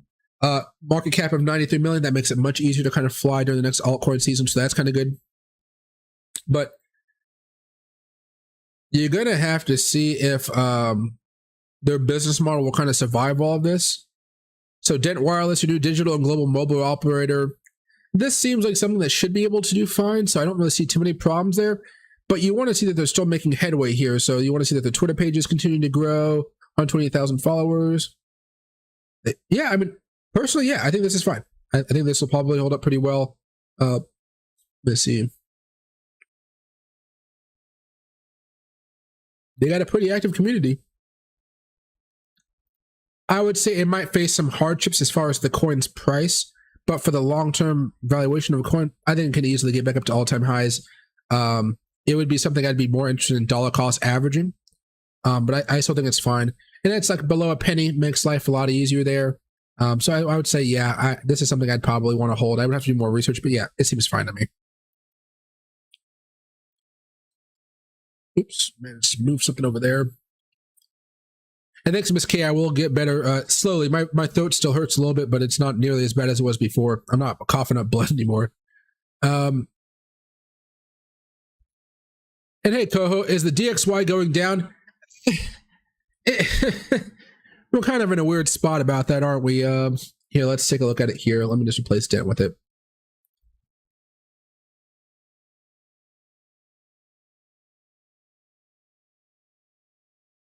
Where is it? Oh, there we go. All right, so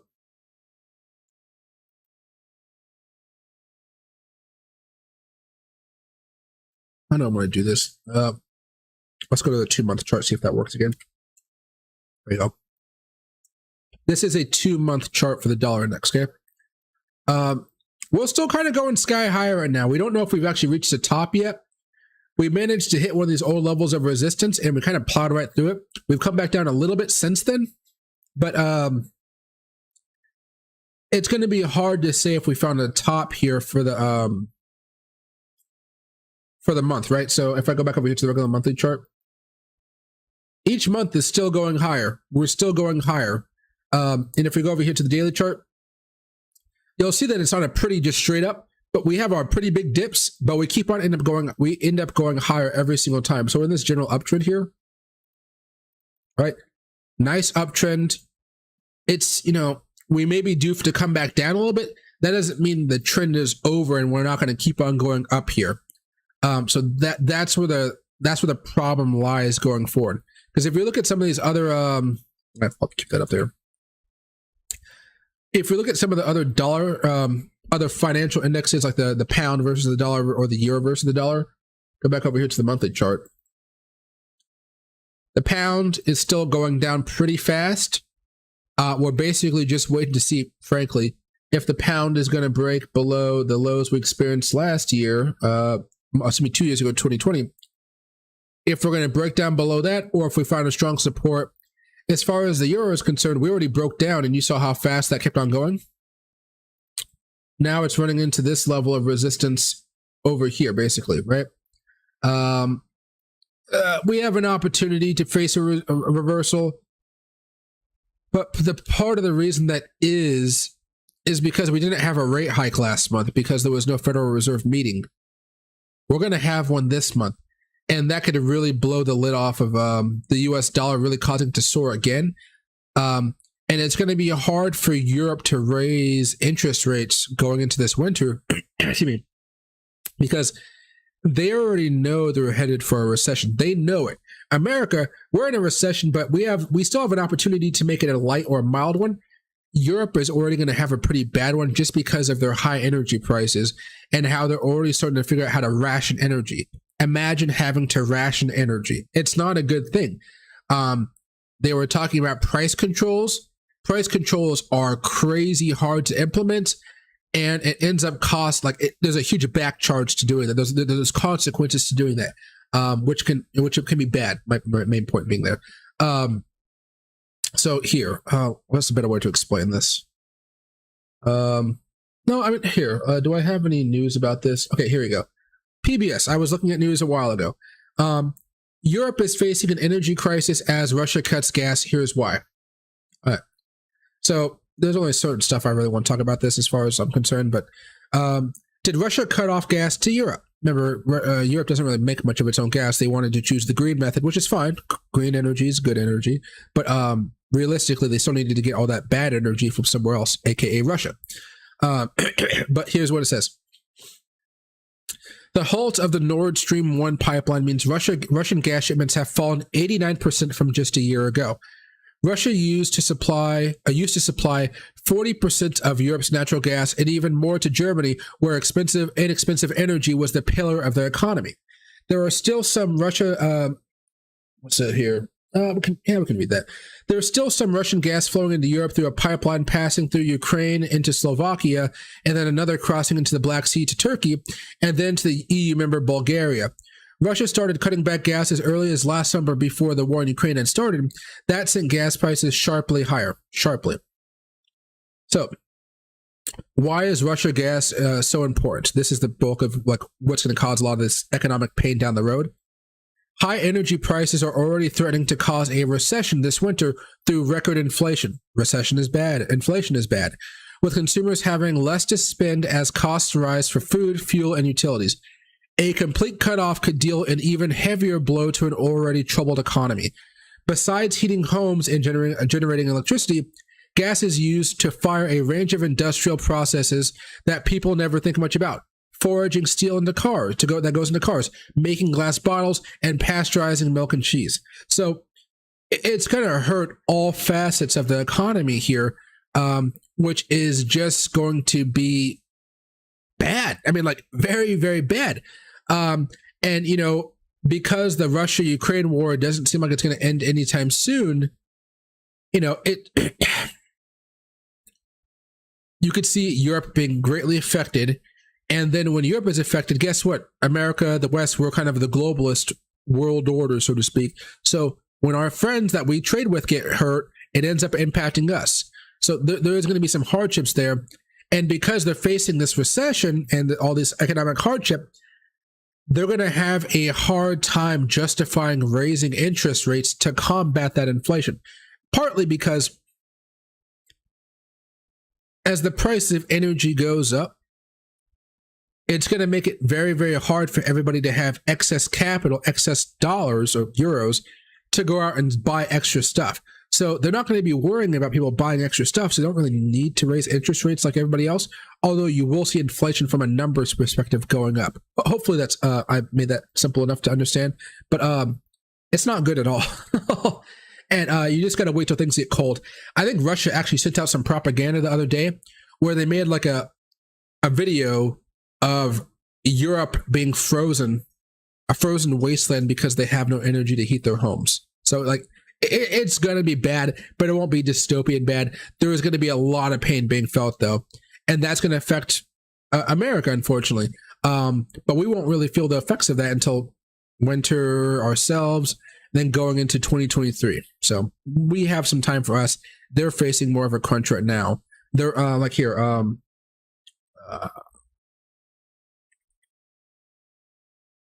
I totally messed up that spelling, but that's okay. Let's see.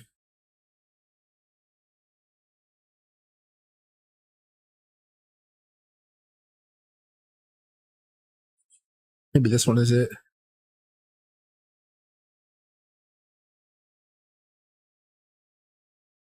No, I don't care about that. That's okay. That's one.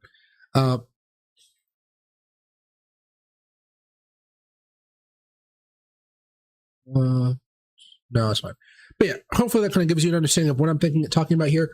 But that's one of the many reasons I believe we're going to experience more pain and the market has more of a downward turn.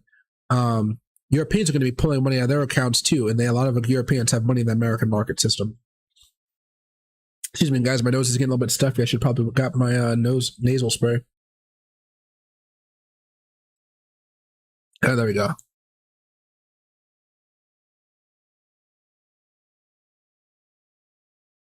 And hey, GTC, my first bear market so far, it sucks, but not too bad. I was expecting blood and guts. We have about a 50% chance of blood and guts happening over the next 6 months. That's that. But so far, it's not as bad. Yeah.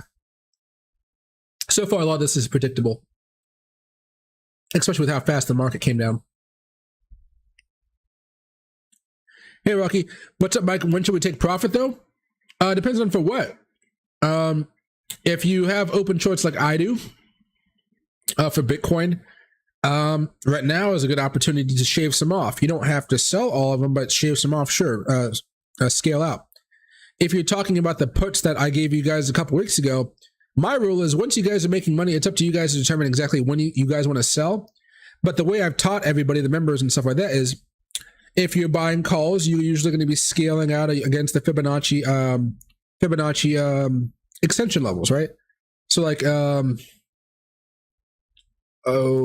I don't know. What's a stock that we talk about every now and again?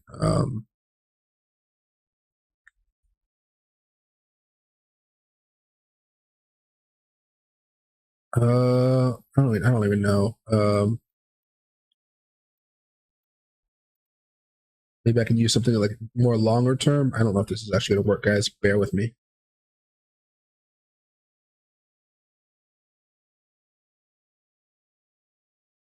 Does that one work at all for this? No, I should probably extend it then and see if it works a little bit longer term. So like, if you're using Fibonacci extension levels, you could scale out some here, support right there, here. If we got all the way up here, maybe up there. But it's up to you guys to determine when you want to scale out. But I usually say Fibonacci extension levels are good, or if you're doing, if you guys are going to be doing puts like we did on those ones. Oh, sorry. Here. Sorry for the scale out points. But normally when we're doing puts like what you guys see on the screen there with those profits, it's usually when you feel like you've made enough money there. So if like NVIDIA, I opened these positions on Oh gosh, I think it was like 2 Fridays ago, maybe 3 Fridays ago now. When did I say it was? I think it was the 9th, maybe the 26th. 26th, that make a big about? Yeah, 26th right here. Okay. So I opened them up on the 26th. The support level here is right down here. So I could have shaved some off right here. Actually, I did shave some off actually this day right there. Actually, that's when I sold off my puts. But you know, it always depends on what you guys are looking for as your price target. Everybody has their own price target. If you're looking for somebody to tell you exactly when to buy and exactly when to sell, that's not really what I do. I'll tell you guys when I'm buying, and you guys follow along. The members know when to buy, when I buy. But they pay for that, right? But as far as when to scale out, everybody scales out when they feel like they've made enough money, or they feel like they've hit their own personal price targets. So let me get rid of this very fast. What am I getting rid of? Oh, there it is. There we go. But there's tons of different support levels that you guys could be using for these, for these scale out points. You could do an upside down Fibonacci extension chart, which can be really weird, but sometimes it works out for you. Right? It's like right around here. Scale out. Scale out there. We started here, so we might have scaled out there and scaled out there. It really all depends on what your strategy is. But I mean, you could have also done another weird one like this. There to there. So maybe you scaled out right there the day after. Maybe you scaled out here after we broke down below it. That one's not as reliable as you guys might can see, but still, you guys get the point. There's not an exact moment where you have to sell. It's when you feel like you've made enough money and you've hit your price target. Like when I gave you guys those calls, I was expecting Apple to maybe get 200% profit, maybe 300% if I was lucky. Guess what? It kind of made that middle range. Some of my options went up 283%. Some only went up 200%. NVIDIA, I was expecting only a couple 100% as well. But guess what? A nice breakdown. Plus, we had some crazy news about America not allowing NVIDIA to trade, to sell semiconductors to China. That caused this big gap down right here on the day. And that was an extra boost. So that's why I got a little bit extra lucky, and we got some extra good news on top of that. Sometimes the news is in your favor, sometimes it's not. So this was an opportunity where the news was in our favor. But yeah, so it's up to you guys to determine what do you guys want to sell. But I'll make sure to give you guys some good opportunities to when to enter the market in there. But I think my reasoning for selling was hold on.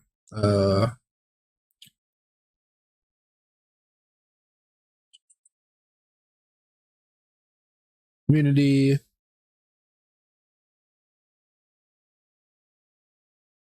There you go. Options on update. NVIDIA is having a really bad day, so I decided to scale out 80% of my remaining puts. Oh god, I was really tired when I wrote this. Bad typos. As always, you make your own choices, but no way I can turn down 1,000% gains. Only NVIDIA is in the money. Apple and Netflix are still doing okay, right? So, but yeah, I was like, how could I turn down 1,000% gains? I can't turn down that. So I was like, I'm selling 80% of my puts. I've since closed that entire position, but it was okay. Like right now, I still have those positions on the paper trading account still open. So right now, if I'm taking a look at them, you guys will see a few days ago, NVIDIA was up 1,000. Let me just go back over here and show it like this.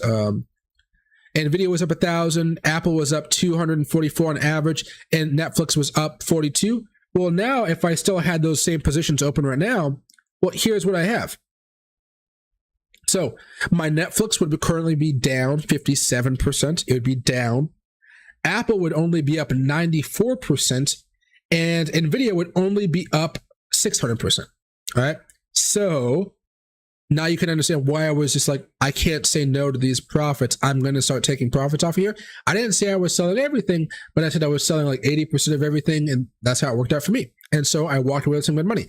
Now, in hindsight, I should have just sold 100% of everything, but I wanted to see if I could make some more money out of it. That's just me.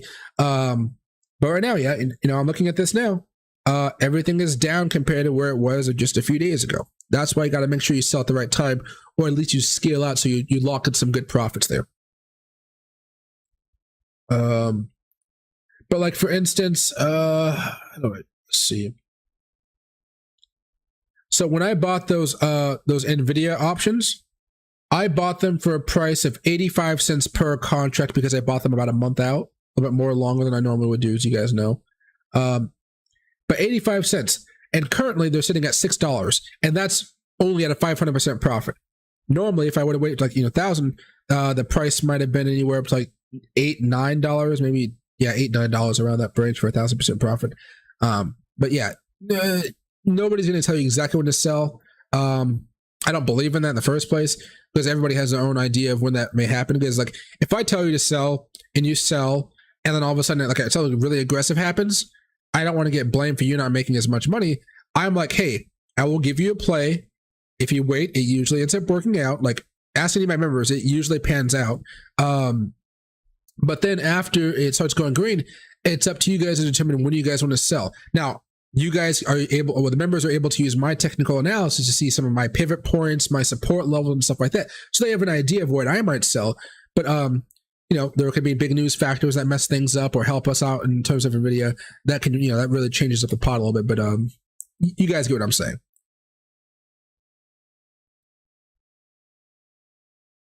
And hey, Bideford, do I ever use RSI for validating your trades? I mean, yeah, but I don't use the RSI as much as other traders. Like here, if I just add it onto this chart.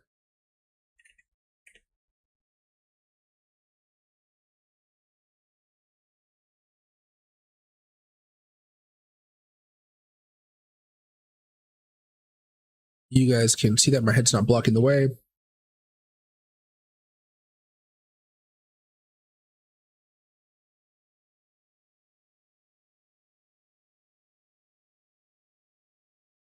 So wait, I wish there was a way to just call this. There we go. Okay.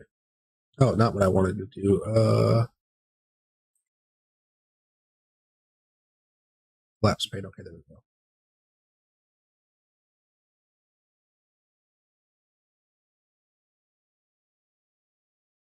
Oh, and there you go. Okay. This is going to look kind of weird. I know, but just bear with me here. So I think it's useful, but usually the technicals on my screen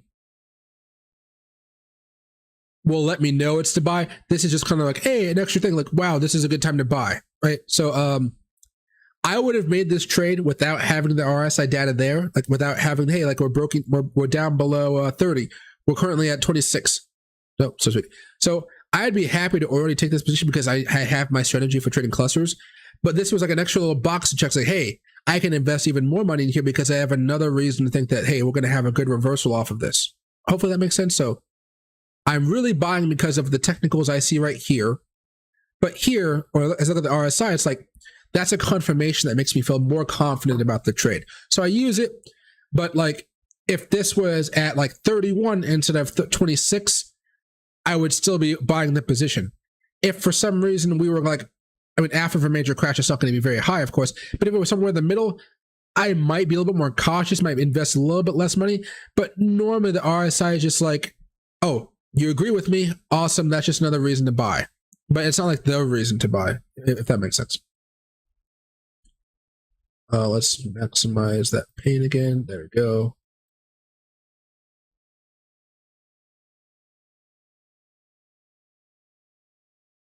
And there you go. All right. Let me get rid of those lines again. There you go. I find that the RSI is nice. It's useful. It's just not this.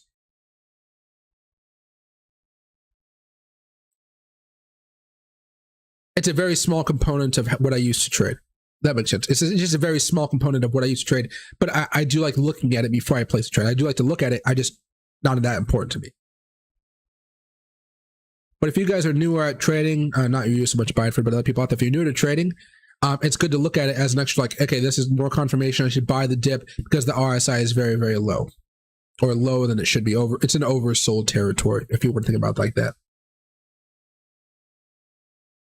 And hey, Ken, as far as Voyager is concerned, I mean, I just got an email today. I really didn't look at it too much. Let me see if I can find it for you very fast.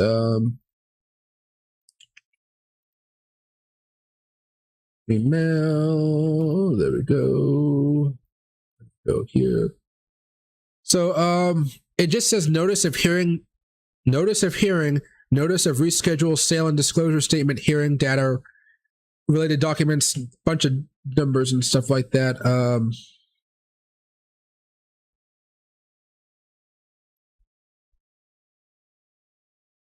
Bankruptcy Court of Southern District of New York. All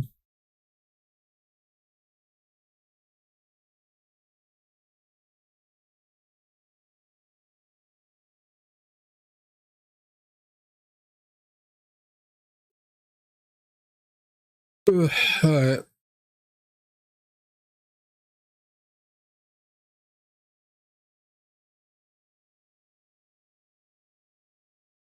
Yeah, it's just saying statement hearings being rescheduled for September 29th, 2020. Oh, that's my birthday. 2022 at 10 a.m. prevailing Eastern time. And if you want to see, please take further notice that the United States Bankruptcy Court for the Southern District of New York has scheduled the date and time for the sale hearing and disclosure statement hearing in the above captioned Chapter 11 case for Thursday, September 29th at 2022 at 2 p.m. Yeah, Eastern time. Please take further notice that all documents filed in these Chapter 11 cases may be obtained free of charge by visiting the website of Stretto at cases.stretto.com/Voyager. So if you want any of the documents relating to the case, here they are. Oh, they even have a frequently asked questions page. Okay, here we go. So maybe I'll make an updated Voyager video actually covering everything in here. But if you want to look at it, it's right there on this page right here, if you got the email. If not, I'm sure I can give it to you like a Discord or something like that as well. But yeah, looks like that's some news. Not really new news, just like a very subtle thing, but I haven't heard anything new. I have heard that people have been able to draw out some of their cash, which has been excellent. I've been very happy about that. But anything else as far as crypto, no luck just yet.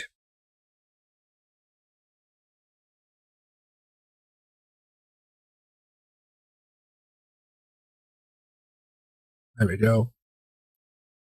What is blocking that? Oh, it's just blacklist from that. Okay.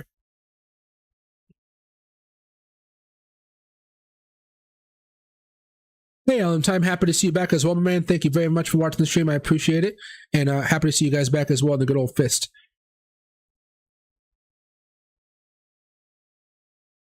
And hey, Mooder Hill, how do I feel about Riot for long term? Long term, fine. Dollar cost averaging is what I would say for that one.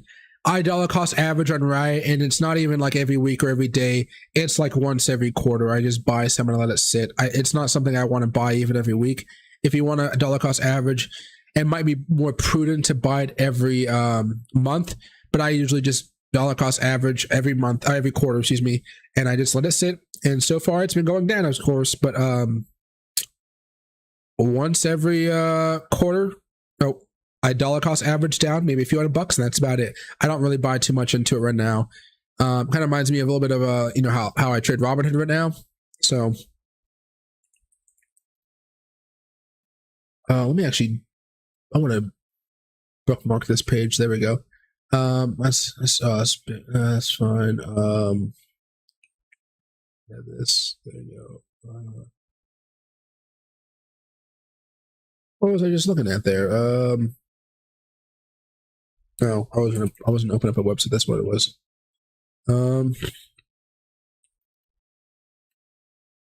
Like Hood. It reminds me a lot of Hood, even though Hood is going to be a little more stable, of course. But something I want to dollar cost averaging because I think it'll do well in the future. But now it's just not doing so hot. A short float of 7%. When you go over to Riot, oops, not Rio. There you go. A short float of 21%. $6. But you see how it has that gradual, move once a quarter. Just buy.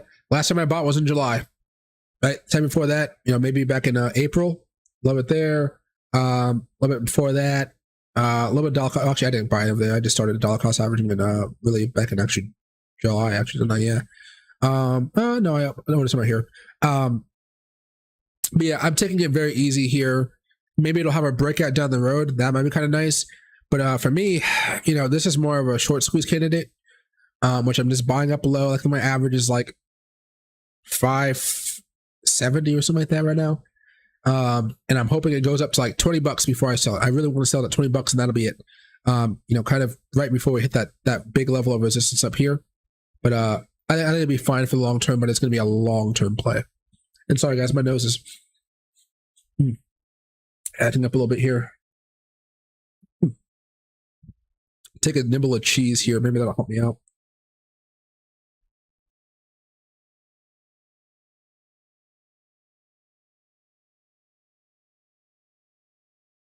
Soon.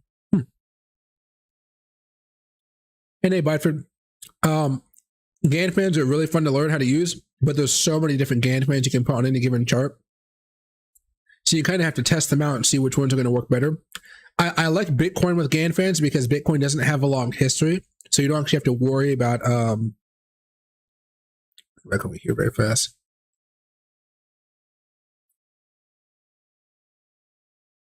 So like, Bitcoin only goes back until, right? Like really until here. But you see the stock market, it's been around for a lot longer time. So you have a lot more points you could use. But some of these points may be useful, they might not be. So if we go over here very fast and just do a, actually let's not even do the top because we don't have to worry about the top, the negative 45-degree angle one.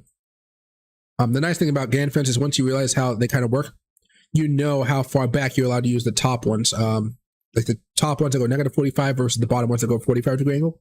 But here, let me show you something. Let's go there and let's go to financial crisis, and that's all we need to do for now. Let's go over here and do a 45-degree angle. Probably, yeah. Oops. No. 45. No alert. 45. All right. Now let's just kind of add these on here. Oh, gotta reset them in course, don't I?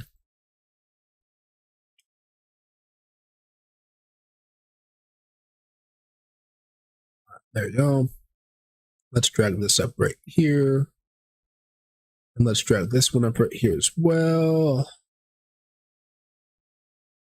All right. Lock it and lock it. Now, when you go back in time, you could add Gann friends right here. You could add Gann friends right there if you want to. All right. Oh, best go to the weekly chart here. You can see how they're not as effective as with Bitcoin, which is kind of be annoying. Actually, back over here, they were very effective once we broke down below the 200 weekly moving average. But the one all the way back here from 2002 hasn't been all that reliable ever since then. Not really reliable, not really reliable. A little reliable right here, a little reliable right now. But over here was not too reliable at all. So it's kind of iffy. But you see, just to evaluate those two, we really don't have a lot of information we can use unless like if we really crash back down. And those are like the big drops of the last 20 years or so. So what you got to do instead is go back over here a little bit more and you just do the same thing. But just like Bitcoin, you're going to start off with like 45 here, 45 here.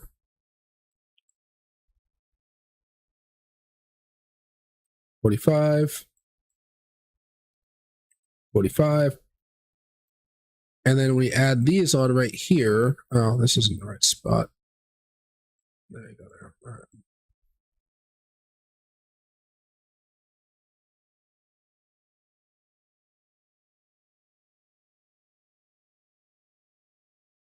You can see a little bit more usefulness. We never broke down below this. We still, oh, we gapped up, I guess. Yeah, so we never closed down below it, but the first time we did, look at that. Sorry for the side effects. First time we broke down below this, so, there's so many to choose from. You're going to have to do a lot of trial and error for Gann fans, but that's why I like it, because once you find one that works, if we do come into contact with this 200 weekly moving average over the next few months, guess what? I bet we're probably going to bounce off of this, break down below it like we normally do over the past few cycles that we've broken down below the 200 weekly moving average. like right here, will probably tap on that Gann fan, then bounce off, and that'll be the support level below the moving average here, if that makes sense. So there's tons of stuff you can do. And of course, what you're able to do as well is once you get a little bit closer in time, you can use the highs like there and go right here as well. And then, I mean, probably let's just use the, let's take some time. I got plenty of time today. There we go there, and there we go there. Is this the last one? Yeah, it'll be fine for now.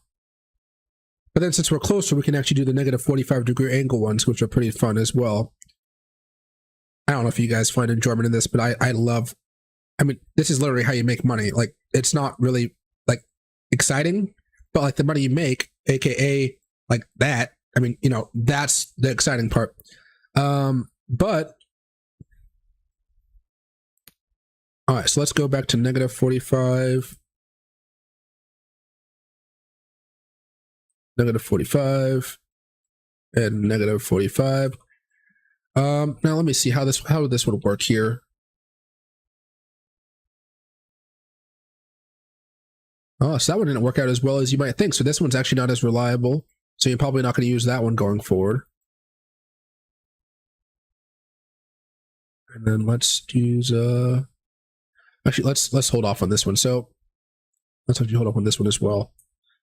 So you go in here and you look at it and you see how reliable was this? Well, it really wasn't that reliable at all. A little bit there, not really though. It worked right there. It didn't really work right there. We didn't close below it. So actually that's kind of, yeah, a little bit reliable. I'm not going to put too much faith in it, but it was kind of reliable, a little bit reliable. So let's get rid of this one right now. Not something I really care about. It's not accurate enough for me to be like, yeah, this is awesome. Let's go over to attempts number 2 over here. And boom. Okay. A little bit reliable right there. Reliable right there. A little bit right there. Held very nicely right there. Look at that. Resistance right here. Not so much resistance right there, but that was interesting to see. If you could time that up with a Fibonacci level or something else, it might have worked out. I don't know if this would have actually matched up with any Fibonacci retracement levels though. A little bit. That might have been a good selling zone, but you wouldn't have had a precision point besides the Gann fan. Okay, so that one actually looks okay. So you might actually keep this on one of your charts sometime, or just realize that, hey, this is something I can come back to. Let's get rid of that very fast. And this one, I don't know how this one's actually turned out. I actually haven't done this one before, but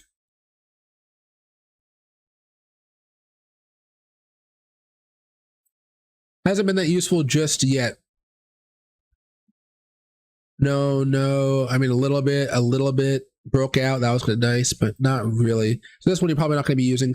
So out of the top 3, you know, this one from the COVID drop seems to be the most reliable to be using. And you can pair that up with maybe this one or another one coming up from the 45-degree angle, and that may be kind of useful as well. But there's a whole bunch of different like drops you could use. You could use this drop, go a little bit more. This drop right here, maybe that drop, maybe not that drop, but this drop right here. 2018, we tried it, didn't work as well. So there's tons of opportunities, but man, it takes a lot of trial and error to really get down the ones that really work for you. And by the end of it, you'll have the ones that work, like we did right here, the ones that are actually useful to you. Otherwise, you could have like over 50 different lines on your screen. I've taken 50 lines or so, and I've moved it down to about 1, 2, 3, 4, 5, 6, 7, 8, 9, 10. I cut it down by like, 20%. So hopefully that was good math, but yeah. And you can see how some aren't as useful as you might want them to be, but they still kind of have an effect, so I kind of keep them in there. Excuse me. Oosh, all right.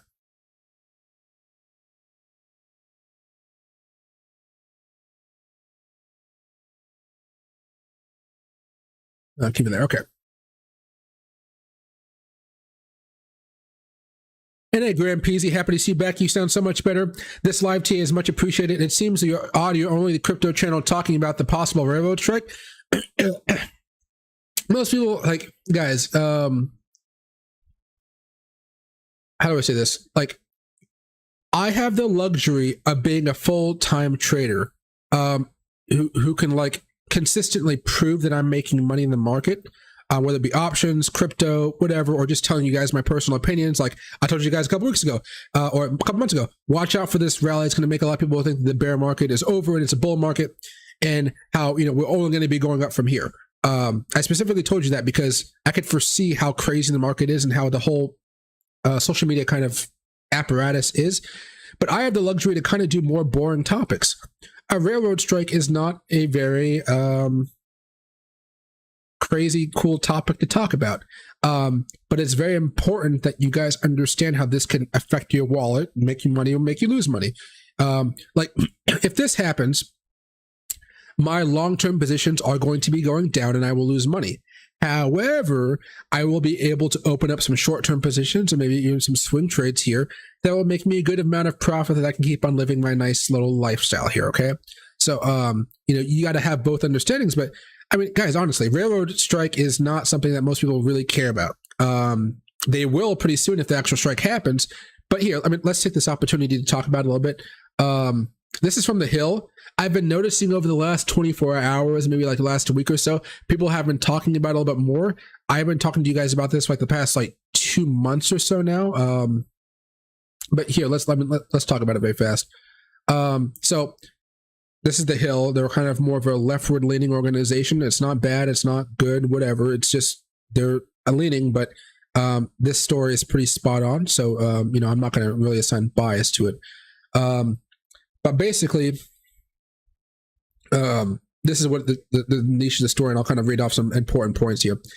A potential nationwide freight rail strike is looming, threatening to cripple the U.S. economy ahead of the holiday shopping season and November's midterm elections. Got to have politics in there.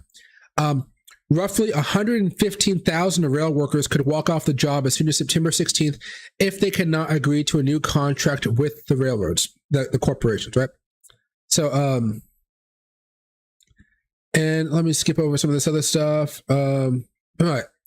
And this is part of the railroad union guys, one of the heads of the union. He kind of says this: I would suspect that most railroad workers would love to strike, would love to get back at their employers after years of abuse while they watch their industry make record profits. And this is by a guy named Ron, okay?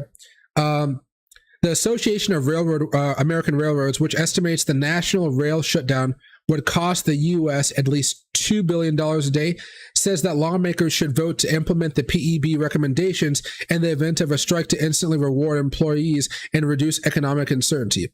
All right, so the PEB recommendations is the Presidential Emergency Board. If you guys haven't watched it yet, I'm going to plug in one of my own videos I just posted here on my channel. It's like one of my first attempts to make like a longer form video. But here, there's this video I posted. It has like almost 1,000 views. Please help me get it to 1,000 by clicking on the video and watching the entire thing. I spent some time on it. I'm trying to learn how to do longer form content, so please watch this if you get a chance. But my points being here is, where are we at?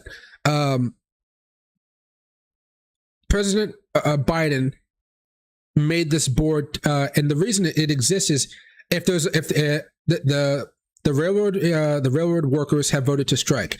President Biden said, hey, you are not allowed to strike. We are putting in our presidential emergency board, and they're going to give you guys recommendations. Then you guys can vote and see if you guys like these or not. Then you guys have the ability to strike. So what this basically did is says, hey, you can't strike now. You can strike later. And later is now September 16th. So like 2 weeks or a week from now, basically like 10 days or so, 9 days, 8 days. So that's why they haven't been able to strike yet. The presidential emergency board that he set up had pro railroad people in it, more economics professors that really don't understand workers and what they kind of go through an average day. It's like Jeff Bezos going down to the Amazon warehouse and saying, wow, I understand how much you guys work. I really get what you guys are going through. And because of that, I'm giving you a 10-cent raise. Something like that, right? And that's kind of the vibe that the New Deal kind of gave off to them. So now what Congress is going to have the choice to do is, well, here, let's just read this next part. While Democrats are closely aligned with labor unions, organizers acknowledge that they wouldn't allow for an extended strike just before the midterm elections. President Biden, who created the Presidential Emergency Board in July to help resolve the contract dispute, is laser focused on unclogging the supply chains. So if it wasn't an election season, you might actually see Congress side with the unions against the railroad industry. But because this is a political season and they don't want to lose votes, they are most likely going to sort side with the corporations to pass a bill to get this done as fast as possible. The caveat with this going into the railroad strike, watch the video again for more detailed information. Please watch that video. I worked hard on it.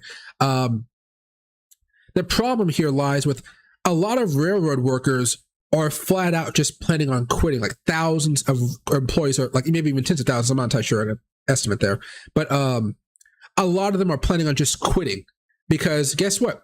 There's like 11 million jobs available in the market right now. And a lot of the people that do these jobs, they can take their skill set and go work somewhere else and make a lot of money. If you're a welder on the tracks, guess what? There's a lot of welding jobs out there that can pay you a lot of money that have union jobs. If you're part of the safety inspection team, there's a lot of safety inspector jobs out there for all the new port money that came in, so make sure the ports are safe. There's jobs everywhere to kind of like these people aren't going to be like left homeless or anything like that if they just quit their job immediately. That's my point. So there's like a no-win scenario here, and it's going to be bad either way.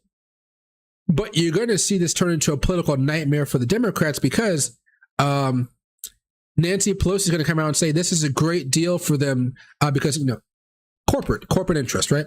But then at the same time, you're going to have Bernie Sanders, a guy, I mean, his politics is kind of weird, as you guys know, as more socialist Democrat, but he's going to have a point saying, wow, Democrats, because we have an election coming up, you're not going to support the working class. Wow. How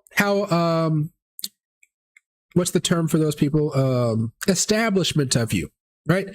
You're just here for the corporations, and really the progressives are here to help the people out. All this battling stuff that's going to happen. But it's just going to lead into a really bad, what show. But, it's just going to be bad. And people don't want to do that because the job is worse. If I go back over here, I think I can read it. Over the last 6 years, the top freight carriers have laid off 45,000 employees, or nearly 30% of their combined workforce. 30% of the workforce gone. Now that everybody's picking up, everybody's going on traveling more. They got more freight needs to be delivered, yada, yada, yada, more people on trains. The workers didn't come back. They still laid off. So that means everybody that was working before, they have a higher workload, which means a very stressful life, day-to-day life. Again, people are just going to quit. It's going to be a very bad political move by the Biden administration. If I was the Biden administration, I would try to team up with Republicans and use this against Republicans from a political standpoint to say, hey, Republicans, let's make a better bill that gives the working class even better working standards than what they were offered by the railroad corporations making their big profits. And maybe they can kind of, do a little, we worked together and we helped out the American together. So kind of everybody wins.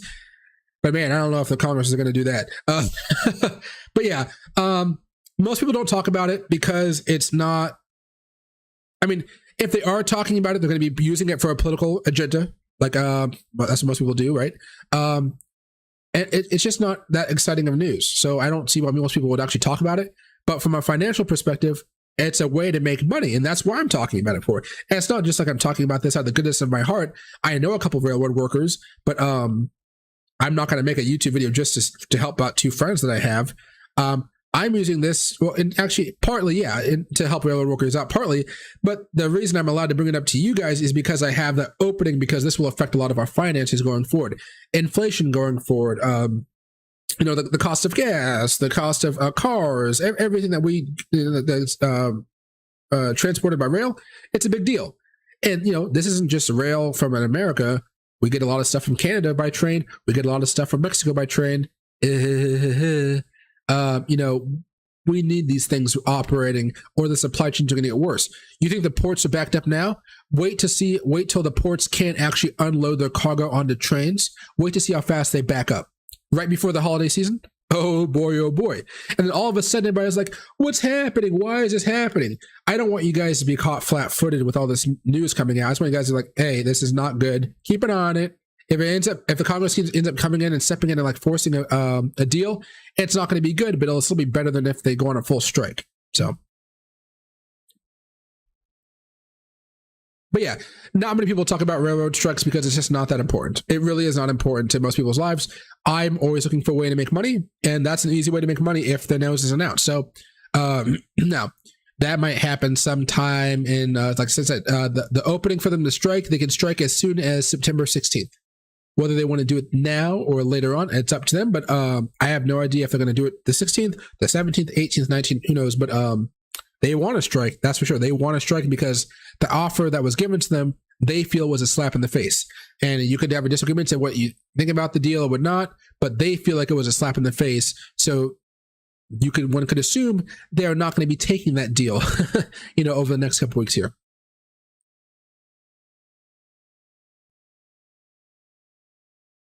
And hey, Critical Thinker, happy to see you back. Let's see. Hey, Pinto Beans. Germany relies on Russia for 70% of its energy. That is true. Not probably less now, right? They're going to have to find a new pipeline here for energy, guys. That means Europe might actually have to invest in energy in their own countries, or they might have to prop up some African countries to make energy for them. It'll be interesting to see what avenue they go for there. But Africa really doesn't like the West, so I can't blame them for that, of course. But, if Africa started making more minerals and more energy and stuff like that, would they join the West or would they join China, OPEC plus, Russia, Middle East, basically, right? Middle Eastern countries. Saudi Arabia, that's what I was thinking of. Would they side with them or would they side with America and the West? I don't know. The West has kind of been ticking Africa off these past couple of years. Mostly Europe, not so much America. But, we don't really have many good opportunities here. America will be fine. We have oil we can pump up out of the ground. We could always go into South America for oil if we really wanted to. I bet South America has a lot of oil that's untapped. We're probably going to invade over the next couple 100 years, South America, but for the oil. Probably not the oil, but for just, geographical reasons. But Europe just is not in the same space as America. You can't handle all this stuff like we can. But going back to the railroad strike stuff, we're in some trouble if they can't figure out a solution quick. But I haven't been reading most of the stuff that I've been looking at as far as the railroad news. It's been kind of regurgitated stuff that you kind of hear. Like one person writes a story, somebody has the same exact story with a few words changed, a couple same words, similar story. I'm waiting for some actual news on the railroad strike. So if I go over here very fast and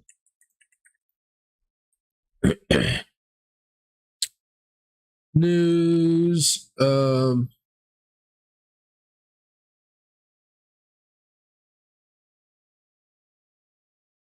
let's see. No news past a week. Let's just go past a week here. All right.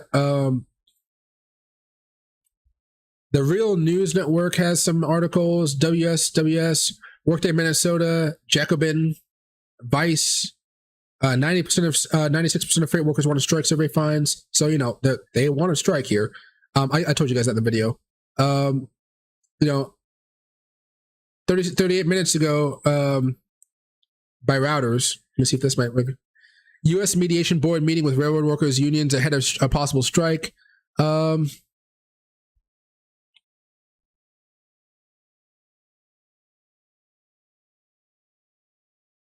See.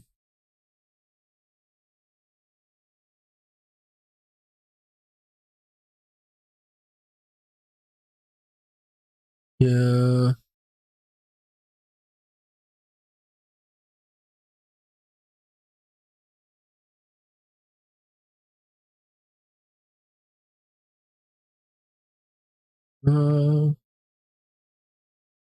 Okay.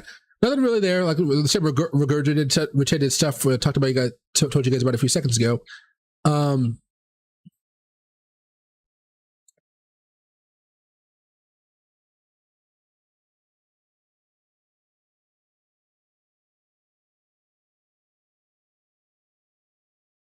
Yeah, nothing really new there. But yeah, it's not good, guys. It's just not good. And hey, Mooder Hero, how do you become a member? I think there should be a should be a button on your YouTube page, whether you're online or not, and it should just say join. I think it's join. And then when you hit it, it should pop up. Like here, join right here. Yeah, join. It'll show you the membership levels. Oh,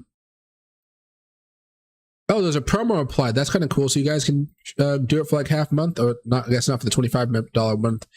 But the $5 plan gets you the membership videos, and the Diamond member definitely gets you the membership videos and some other stuff as well. And you guys don't watch ads for my videos, which is kind of nice as far as my membership videos. So that's kind of cool. But yeah, oh, I need to update this. This is not how I wanted to say. Oh, that's why it's videos, not home.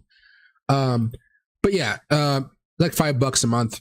My goal here is I charge you guys $5 a month for the videos. I make a little bit of money off of it, but at the same time, you guys, when I give you a play and I give you guys a play, I try to do it at least once a month here, and so far they worked out pretty well. Each month I've given you guys some plays. The goal is to just make you guys more than $5, and you guys can make way more than that, obviously. If you guys did the last play here, and let's just say you guys, oh, I don't know. Let me see. I don't know how much you guys on average put, but let's not even do the NVIDIA call, because that would put that one to 1,000%. Let's just say you guys got the 244% on Apple. Okay, 244% on Apple. Or let's just even the 42%. So let me do two of these. All right. So if we go over here, and let's say you guys just said, on average, you guys' options are going to cost anywhere from $200 to $500. Let's just go to the $500. $500. What did I just say that was? My bad memory. 244%. So 244% increase. That $500 turned into $1,720. That should cover that $5 that I charged you. That's the goal here, at least. But if, let's just say, you know, you got the Netflix one that only went up 40% or 42%, you still turned $500 into $710. So my goal here is just to make you money. But I usually only try to give you plays that I think are like surefire things. That way you guys don't lose money. And so far, you know, it's worked out pretty well, but you know, it's I wish I could give you guys more plays, but I tend not to give you guys plays during the choppy weather, because I know a lot of people don't like to hold during that really choppiness, which can be annoying for sure. But yeah, so I mean, you know, depending on how much money you invest, like maybe it's more realistic that maybe you guys only invested $200, not $200 turned into $284. If you got the 288% off of Apple, that $200 turned into $776. So, you know, I try to balance that a little bit. You know. What do I think about Ethereum full merge, crash, or moon? I don't think Ethereum's merge is really going to have an impact on the price of crypto, really. It's been talked about for a while now. I think it's great news. It's good for Ethereum in the long run. You might see maybe a 1 or 2 day kind of pop off of it, but I don't think it's going to lead to anything like a major trend change for Bitcoin. I think Bitcoin and the stock markets are going to keep on doing their own the same old grind. We may see a bit of a pop for Ethereum itself, but I'm not really using it too much for my technicals right now, actually at all. I'm just kind of keeping an eye on Ethereum, but nothing too crazy there for me at this point in time. Hey, Ken, I wish there was some college courses I could take on TA. I mean, I really wish there was, but there's just not that much out there. A lot of what I learned is all from books and being self-taught. So like, you know, the way I teach you guys is not how a professor would teach you guys at all. He might have a whiteboard and some cool stuff like that. Maybe I should get a big whiteboard, have my camera behind me. And, you know, what you guys might see is, just like a whiteboard behind me. I stand up, I raise the desk up or something like, there's my little electronic button here, but like raise it up a little bit. And then, you know, from there, I got my shirt there too. Oops. But, I could maybe do a whiteboard, kind of show you some general stuff, but it's much easier just to do on the computer screen, right? That's why I have all those tutorials for you guys as far as Fibonacci levels, Gann fan levels, Fibonacci circle levels, Fibonacci retracement levels, Fibonacci extension levels, a few pattern trades, a few candlestick trades, some mindset stuff, but RSI, maybe I should do an RSI video or something like that. But you know, I feel like a lot of that stuff you can just find online already. But maybe I should start making some more videos about that type of content. But But that's why I like doing these live streams here, because you guys can see everything I put on this screen right here, how useful or unuseful certain things were, and how I changed my mind about some stuff. And when I zoom out here and I look at some of the bad stuff that can happen over the next few weeks and months, I mean, just looking at the chart right here, look at this. I mean, this does not look good for the month. Going into critical thinkers question, this just does not bode well for September, not at all. You can see right here, we're currently breaking down below this Gann fan right here. And the next major Gann fan, if we break down, since we already tapped on this level, is all the way down here at $16,181. That's not good at all. Then maybe after that, we have around $15,000 as your next buying opportunity. But I guess, $16,000. Let's just say $60,300. It just doesn't look good for this month at all. I wish we had I had better news, but we broke out of this trend of higher lows, and then over here higher highs. I mean, I don't think we're going to have a higher high this month at all. So this month just feels like a month where it wants to dump. What we're hoping for is that even the NASDAQ can kind of keep us afloat, and we just stay choppy. So instead of crashing, we just stay choppy and go sideways. That's our best bet right now if you want to be happy about the market. Otherwise, you could see Bitcoin just flat out tanking this month and just hitting $16,000, $17,000, just not having a pleasant time here. That's what looks like it's going to happen. But maybe we have some good news. Maybe rate hikes won't be at 75 basis points. Maybe they're only going to be at 50 basis points. Maybe we'll get lucky like that. But it'll be hard to figure out if we are, because we're breaking down below Gann fans, Fibonacci circles. We're about to run into another Fibonacci circle here. These next month could even be even worse. It's just it's hard. We're not in a good spot right now. And that's just the honest truth that really sucks. But doesn't mean that all's lost. It just means we're in a bad spot. We want to hope that we can at least we can close above this Fibonacci circle right here by the end of the week. That might be a good sign here where we could actually have a little bit of a reversal bringing back up. But it looks like if we're going to have a true reversal, it might not happen until September 25th or so. But that means we have to stay above this Gann fan right here. If we start breaking down below this Gann fan, yikes, it just will not be nice at all. Excuse me. But I wish there was some college class that taught TA2. I think there should be if there's a college class about what is it? The gender studies. When I took gender studies in college, if there's a college class on that, I mean, there should be a college class on technical analysis and trading stocks and stuff like that. Even an online course, for all I know, right? They should really do that. If I had enough money to invest in it from YouTube, I might actually build one out. But God, I would need staff to help me out with that. Maybe once I move to Nicaragua and I can afford a staff, paying them whatever is a good wage down there. Well, let me see.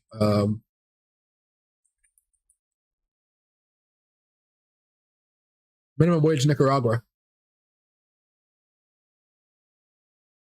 Oh, it's dependent on the industry. Oh, I don't know how this actually works, guys. This would be interesting.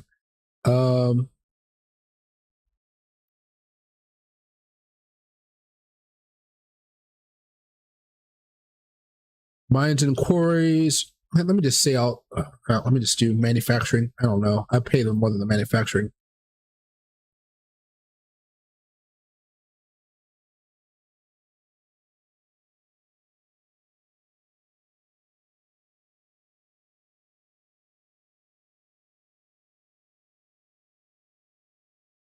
So if I'm paying them, let's just go over here. Let's just say 9,000. Let's just do 9,000. It's above the minimum wage, but I don't care. Oh, I just write all the time. Let's see, 9,000. They're not getting paid $250 an hour. This is off a little bit.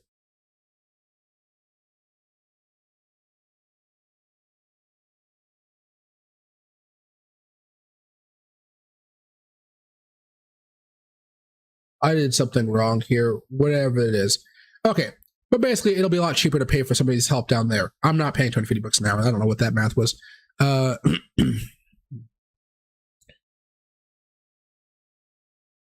hey, Mooter Hill, with the gold, do you get the call outs? Thanks, Mike.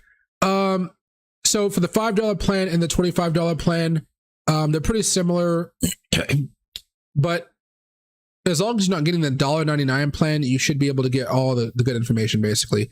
So normally when I do my things with my members, I'll tell them, hey, I'm buying this exact call or these exact calls, these exact puts. You have some, I'll tell you guys have some variation. Like, I'm not going to say you have to buy exactly this one. I'll tell you guys what I'm buying, but I'll say, hey, you guys can buy puts 125 strike price to 135 strike price, depending on how you feel about the play. From then, what I'll tell you guys is here are some support levels. Here's the rationale for me opening this position.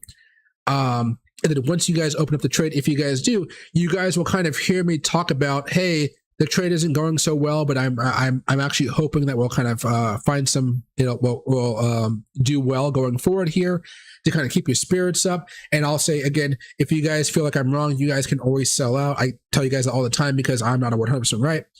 And then from there, you can start scaling out some of the support levels that we talk about in the member videos. So like the last video I did for the members here was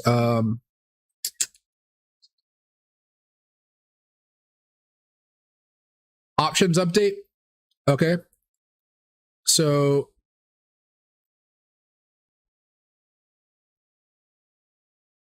you'll see right here that I had some this is when I was sick, so bear with me. I had a horrible voice, but I wanted to get you guys I opened up puts right here, right? It came down a little bit, but I bought them right here. Some of you guys bought them right here this day that we kind of had this little bit of a drop down. Because what happened was I told everybody on Friday I was buying these puts. I kind of want to keep everything in chronological order here, so just bear with me. Community.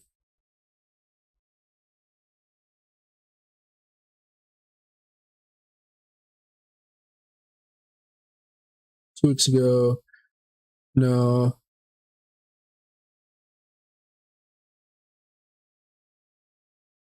Okay, so 2 weeks ago, I was getting sick and I was like, hey, members, on post, I have 2 hours before I get to my computer from the shop. This is my computer was having issues, so I couldn't actually stream as well. I had to go for my laptop. But yesterday, I have and will be loading up on Apple puts. Oh, I just spelled that wrong. Way out of the month, about 20 to 35 days out. 145 to 35 strike prices expiring on the 16th and 23rd of September. So only members saw that. And then I made a video. Then I told you guys, hey, that they're doing okay. The Apple puts are doing fine. I didn't share this. I shared it with everybody, not the members. So I hid away the information so only the members got the paid stuff, basically. And then from there, I gave you guys little updates. I actually ended up getting sick, of course, with COVID. But you see update video for them, then I kind of give updates and updates and updates like that. But during this video, what I was, the reason I made this video here is you guys will see that actually, if you didn't get the 2 hour notice from that post, you guys probably bought right here on Monday. A few days afterwards, Apple actually started to go up a little bit. So if we go check out Apple's chart right here, let's just add it right here. YouTube breakouts. Let's go to Apple. And let's go over here to daily. You'll see we popped up a little bit.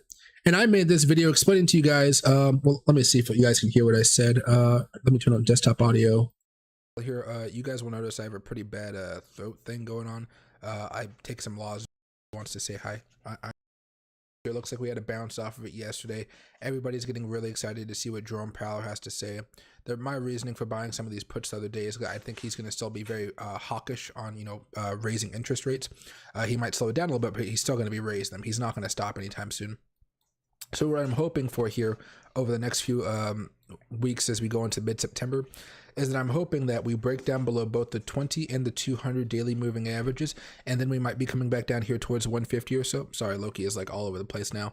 But my big goal here is I hope this starts fairly soon once we start breaking down below the 20-week moving average, I think we're just trying to basically hold on to it right now. And then going into later on this week, we can actually, next week, we'll see a support level be tapped on about $159 or so, maybe $160. And then those options that we have will start going back into the green here. As far as some of the other plays here. Okay. So you kind of got the gist from that members video there. So pretty straightforward of why I thought, hey, guess what? Jerome Powell, right about that. Tank the price of stocks and stuff like that. But if we go over here to Apple and we kind of go back in hindsight a little bit, 2020 daily, you see how I talked about us breaking down? We did. We found a little bit of support right there. And actually, surprisingly, we managed to keep on breaking down, which was a little bit of a surprise to me. But yeah, and then we go back over here on the weekly. We managed to actually completely break down below the support level here. And then we have that next level support around 152. And the market's closed now, actually. So, but yeah, so that's kind of what I do there. So, sometimes the puts, or the calls I gave you, they're in the red for a little bit, but usually my strategy kind of pans out at the end. So, but that kind of describes kind of my thought process, how like, hey, everybody, I know we're kind of up right now, but I think Jerome Powell is going to move the market down, etc. So you guys can kind of learn from that way. All right. Okay. But okay, buddy, I'm going to take a little bit of a break right now. I'm going to go outside for a little bit, enjoy the outside with Loki out here. I'll be live in a few more hours again. I'm going to take a break. I'm going to get some lunch. I've been snacking on cheese, as you guys know over here. I got some wine cheese, so it's been soaked in Merlot. It's like really, really good, but it's also like purple, so people find it disgusting. But it's really, really good. But anyway, guys, I'll see you guys a little bit later on today. This is gonna be like a nice long day of streaming here. My voice is actually doing okay. It is a little bit raspy though. I'm already feeling that, so I want to take a break and not overdo it here because I want to be able to stream later on tonight. But I hope you guys enjoyed the stream. We'll talk about a whole bunch of other stuff in the next few hours after I get back.